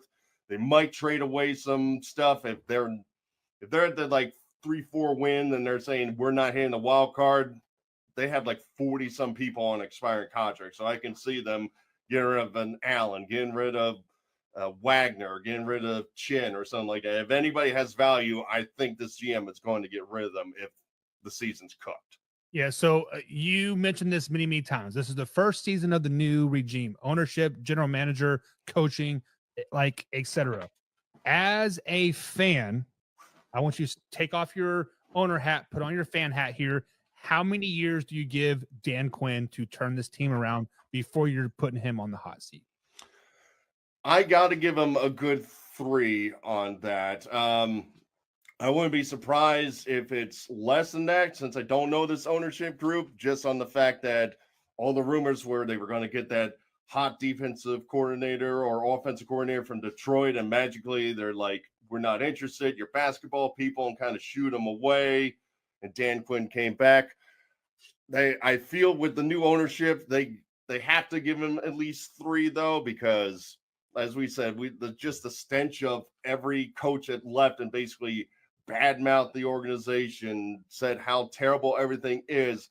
They gotta get things going. They have to figure out their new stadium, and they have to fill that stadium with their actual fans instead of visiting fans that come down there. So I think they got to give them at least 3 years on that. But after that, then they have to consider somebody else, because then it's Daniels has 2 more years. If he's showing he's a real quarterback and you're not getting the wins and you know you're going to have to pay him $50 million, you got to figure something out fast. Yeah, very, very true. All right, guys. So we are speaking with Michael Burlew here from the Verbal Shenanigans. His link to his podcast is down in the description below. But Michael, right now, gun to your head, you have to pick a record for the Washington Commanders in the 2024 NFL season. What is their record? I'm going to go 7-10. I feel that they're going to kind of do what they do in many years. I think they're going to start hot. I think they're going to take advantage of nobody really knows what this scheme is going to be and take care of the Giants and the Cardinals early on and so forth. Then I think they're going to hit the brick wall when the Ravens and all the big AFC North teams come by. Then I think they're going to slip back and kind of get the last couple wins in the season. I could see Dallas resting people to get that week 18 where I get them at 7 and all just above what Vegas says we're going to do. So, all right. So one more question before I let you go. Does Jaden Daniels start week 1? I think he has to. I cannot see any advantage of putting Marcus Mariota out there. Nobody sits back and goes, he's a starter. Nobody thinks he's not even really a game manager. He's just kind of decent. I would say he's equivalent in a pinch, but you got to get the kid out there, get his legs out there, and just go with it. I mean, there's been enough losing. I think nobody's going into the season saying we got Super Bowl or bust. So I think you just got to go, kid, go out there into the fire. Let's start learning. Let's start making sure you know what it's like to be an NFL quarterback, and let's grow together. All right, man. Thank you for joining me here today. Before I let you skate away here, tell the people one more time about your show and where they can find you. All right. The show is called the Verbal Shenanigans Podcast. You can find them on any of your platforms, Spotify, Podbean, Apple Podcasts, and so forth. We have hilarious conversations. We have bits. Me and my friend Scott Brennan, we're both comedians. We have guests every single week on the show. I mean, I just talked to the head of the Antarctica Science Station last week. I never thought in my life I would ever talk to somebody in Antarctica, but I did. We're coming up on our 500th episode. We've been doing this for 10 years. We have a large catalog. Pretty much any interest you have in anything, we probably interviewed somebody in that. So check us out. The show is called Verbal Shenanigans. All right, man. As always, thank you for joining us. And we'll have to have you on sometime during the season when the Commanders make the playoffs. And you are on cloud 9. Sounds good, my friend. All right. See you next time. My guy, Michael Burlew from Verbal Shenanigans. He has the Washington Commanders going about 7 wins this season. I see many people in the chat here saying 6 wins, 4 wins, 3 wins. Well, guys, guess what? I am going to shock you. I think I'm going to shock the world here when I tell you that the Washington Commanders are potentially a playoff team. Because when we really, truly look at the Washington Commanders moving forward, they do have a pretty good offense. Offensive line needs some help, but the defense is pretty much intact as well. They added some veterans. They added, Dante Flower, a junior, earlier this offseason. They added Bobby Wagner as well to add that veteran leadership. And they got a great mixture of young and old players on the Washington Commanders team. So let's go ahead and go through each and every week, talk about these like this particular games, and let's see if I have them higher than 7 wins or lower than 7 wins moving forward. Week number 1, they are on the road. Jaden Daniels gets his first start as the NFL quarterback with the Washington Commanders versus the Tampa Bay Buccaneers. The Tampa Bay Buccaneers, guys, I've been speaking very highly of them basically ever since they got Baker Mayfield last season. I think this year continues on to that trek. I think Baker Mayfield and the Tampa Bay Buccaneers are a really good team. Hell, they might even be the real deal. I wouldn't quite put Super Bowl in their name yet, but they are right there. They are a really, really, really close team. And unfortunately, the Washington Commanders take the first L of the season into week 1 when they play the Tampa Bay Buccaneers. The one thing that I want to speak positive so far about the Washington Commanders schedule is usually a lot of their games that they are expected to win or favored to win are home games. A lot of these games early off in the season that they're not expected to win to even be a chance, and they are on the road. This will take pressure off of Jaden Daniels, I think, because when he does eventually come home and they are expected to win, he already has 4, 5, 6 games under his belt. So that is a big key to this year to the Washington Commanders schedule. But week number 2, first home game for Jaden Daniels, new head coach, new general manager, this is the ownership's second year, but this is their first full offseason, and we're deeming this their first season. New York Giants come into town and take on the Washington Commanders here. We have spoken about how bad I think the New York Giants are going to be. We have spoken about how discombobulated that team actually is. And I think Jaden Daniels gets his first win as a quarterback for the Washington Commanders week number 2 versus the New York Football Giants, moving them into a 1-1 record going into week 3. Once again, I said early this season they play a lot of tough games, but they're on the road. Gives the chance for this Commanders team to grow. Give this Jaden Daniels a chance to get, dry behind the ears, meaning growing up a little bit, right? Week 3, they do travel to Cincinnati to take on Joe Burrow and the Cincinnati Bengals. This is another really good team in the Cincinnati Bengals. The Bengals schedule may not reflect of how good they are at the end of 2024 NFL season because they do play a lot of tough games, but the Bengals are a pretty good team. I do think the Commanders do lose this game ultimately, but they play well. It is a nice competitive game all 4 quarters, and the Bengals are just a little bit better than the Commanders in this Week 3 game, moving the Commanders to 1-2 on the season. Week 4, this is a game that they might be favored in. This is a game that when they travel to Arizona to take on the Cardinals and Kyler Murray and the boys, this is the game that we might see some swagger, some momentum start coming out of Washington. I think the Commanders do go into Arizona, and I do think they play a very competitive game. They play a complete game. They beat the Arizona Cardinals. Now, granted, it is the Arizona Cardinals. I have them not being very good this season, but it is still a good win. They are now a 500 team going into Week 5. These next couple games here are tough for the Commanders. These next couple games are really not a rookie quarterback's friend. You are playing some of the top defenses in the NFL, some of the top teams in the NFL, and it starts with the Cleveland Browns. Deshaun Watson and the Cleveland Browns come into Washington, D.C., and they kind of lay the wood to the Commanders. The Commanders were starting to climb up the ladder, starting to climb up the branch, but they get knocked down. They get knocked down a couple pegs in this game, moving them to 2-3 on the season. Week 6 is much of the same. At least they are on the road this week, not at home. They're traveling to Baltimore to take on Lamar Jackson and the boys. Now, historically, Lamar Jackson and the boys like to overlook these weaker opponents in middle of the season. Week 6, 7, 8, 9, 10. History tells you that they might be looking forward to the next game. History tells you that they're looking forward to that Browns game, to that Bengals game, right? There's 7, 8, 9 games. However, no matter how bad the Ravens played this game, they pull it out. Put the ball in Derrick Henry's hands, put the ball in Lamar Jackson's hands, and it's literally too much skill at this particular point. The Ravens do beat the Washington Commanders, moving them to 2-6 or 2-4 now on the season going into this Week 7 game. This Week 7 game here, you played the Buccaneers, you played the Bengals, you played the Browns, you played the Ravens. All top-notch teams. Let's not get it twisted. Week 7, it gets a little easier.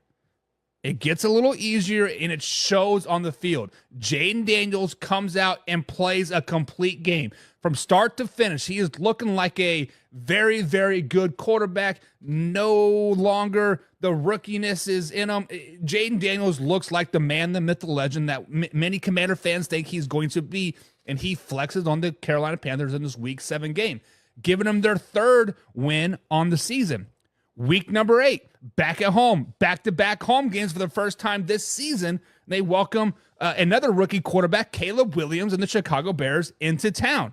Rookie-on-rookie crime this Week 8 matchup, and I think the later rookie gets the better of the higher rookie. Beating Jaden Daniels and the Washington Commanders do beat the Chicago Bears Week 8. The Chicago Bears have a lot of upside to them. The Chicago Bears have a really good roster around them. I'm not saying Caleb Williams is going to be the next greatest thing since sliced bread. We're not saying he's going to be a bust either. The problem in Chicago is their coaching staff. We'll be talking about the NFC North next week, and I'll tell you, Matt Eberflus may not even make it out of Week 6. The Chicago Bears have a very, very bad coaching staff, and it reflects in this Week 8 game versus the Commanders. The Commanders now have won 2 games in a row, winning 3 of their last 5. The people are starting to think the Commanders might kind of be getting the momentum going, right? Stringing some games together, starting to look pretty good. But then they go to New York. They did beat the Giants earlier this season. Yes, the Giants are a bad team. Yes, at this point, Daniel Jones and Brian Daboll might be fired. Who knows? but the Giants do get one of their 2 wins versus the Commanders in this Week 9 game. The Commanders kind of had a little swag about them, right? They beat the Giants Week 2. Hey, we played them Week 9. We're on a 2-game winning streak. Let's look forward to the Steelers. Let's look forward to the Eagles in 10, 11, 12 weeks here. Point of the matter is the Commanders are not there yet. They're not that good enough yet to be overlooking anything, and the Giants come up and nip them in the butt, breaking their 2-game winning streak, and this is when the things start trying to roll off here. One thing about the Commanders season this year, guys, is I don't think they're ever going to consistently put together back-to-back wins, right? They are not going to consistently play good NFL games. They're going to look great. They're going to look bad. Great, bad, medium, great, right? They're never going to be consistently putting together great NFL games, and that's what you do to win a lot of games, and the Commanders just aren't there yet this season. Week 10 proves that as well. Pittsburgh Steelers come into town, right? The Commanders were on a 2-game winning streak, lost to the Giants, and come Week 10, losing to the Steelers as well. The Steelers is a really good NFL team.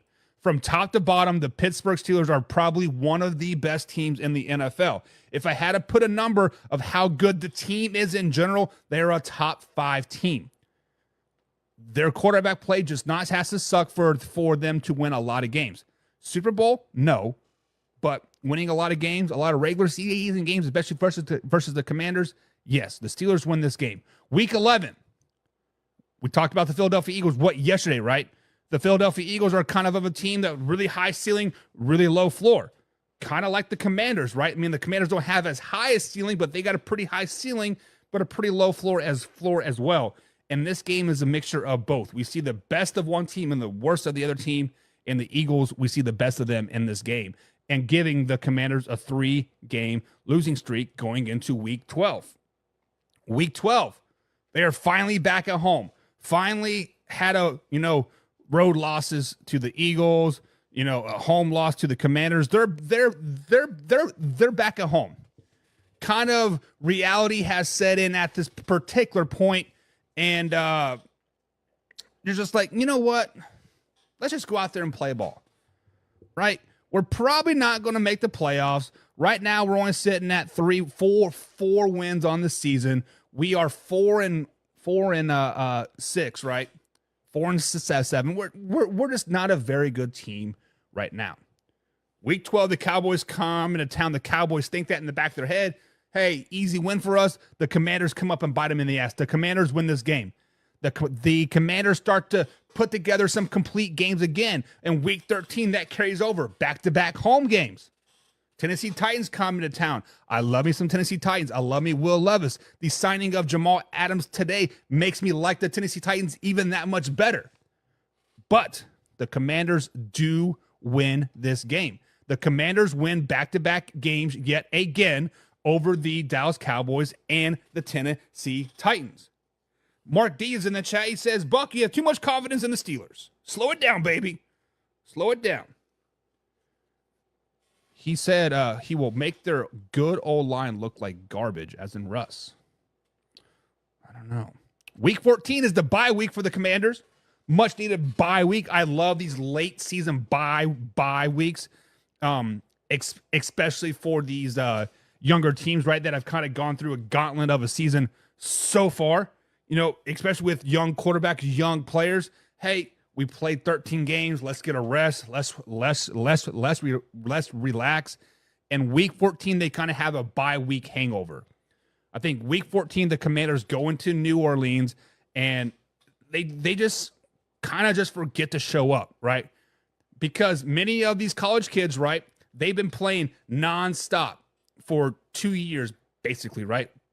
From the national championship game, you have like 2 weeks off, then you're in to training mode, into combine mode, into pro day mode, and then draft. Everything's coming at you so fast, right? Week 15, they hit, quote, the freshman wall. And having that late season bye week, freshman wall is a recipe for disaster for the Commanders in Week 14 or Week 15, and they get the loss versus the Saints. Michael Glass is in the chat, says, what's up? He says, Huffy. I don't know what Huffy means. Like the bike? It is what it is. Week 16. Philadelphia Eagles come back into town. Basically, at this point, the Commanders have had 2 weeks off. Of course, the bye week, week 14, forgetting to show up week 15. They bounce back and they play a great game versus the Philadelphia Eagles. The Philadelphia Eagles are kind of just a sitting duck right now. They're battling for the playoffs lives. The Eagles at this point, guys, have to win 4 of their last 5 games. They've already won 3 in a row at this particular point. Overlooking the Commanders, looking forward to the Cowboys the next week, and the Eagles dropped this game, giving the Commanders their 7th win on the season. And win number 8 comes week 17. Week 17 when the Kirk Cousins and the Atlanta Falcons come into town. Too much Washington Commanders, too much confidence in them right now. The Commanders are playing some pretty good football right now. They are looking at an 8-8 schedule, and they're looking at an outside chance of making the playoffs going into week 18. Basically, everything is out on the table week 18. Win and you're in, right? When we get 9 wins, when we get a winning season, when we're the talk of the town. Too much Dallas Cowboys week 18. Too much Dallas Cowboys week 18. The Commanders aren't quite ready to get over that ledge, to get over that hump in 2024, and I think they finished the season 8-9. I think the Washington Commanders are an 8-win team in this 2024 NFL season. I think Jaden Daniels is a good addition. I think Jaden Daniels is ultimately going to probably be the best quarterback out of this class. Better than Drake May, better than Caleb Williams. I like me some Jaden Daniels. I like his maturity level. I like his ability to kind of harness the game and slow it down. However, if the Commanders did not play the AFC North, they could potentially probably be a playoff team. Because when you play the AFC North, arguably the hardest division in football, Bengals, Browns, Ravens, Steelers, it is tough to get those wins. If you replace all of those guys with, let's say, the AFC West, right? You might split with them. You might go, hell, you might even go 1-3. But that one extra win is a 9-win season, a potential playoff berth. Playing the AFC North for the NFC East this season is definitely a huge ego kick, right? But I do think the Washington Commanders are 8-9 this season, with wins over the Giants, Cardinals, Panthers, Bears, Cowboys, Titans, Eagles, and Falcons. I do think they split the division series. They are 3-3 with everybody, and ultimately they just can't quite get over that hump. So what do you guys think? Am I too high, too low on the Washington Commanders? Tomorrow, right here on Man Hour, guys, we'll be talking the full, complete NFC East. We'll be releasing what I think is going to happen, in stat form, so you guys see, we already know what's going to happen. But we're going to officially, post the rankings, where they stand, because ties and whatnot. And then, of course, you got way or no way. If you guys got a way or no way in any of the NFC East division, post it, DM me, do whatever you got to do. We'll answer that question for you guys tomorrow, right here on Man Hour, 2:30 East Coast time. Until then, we out.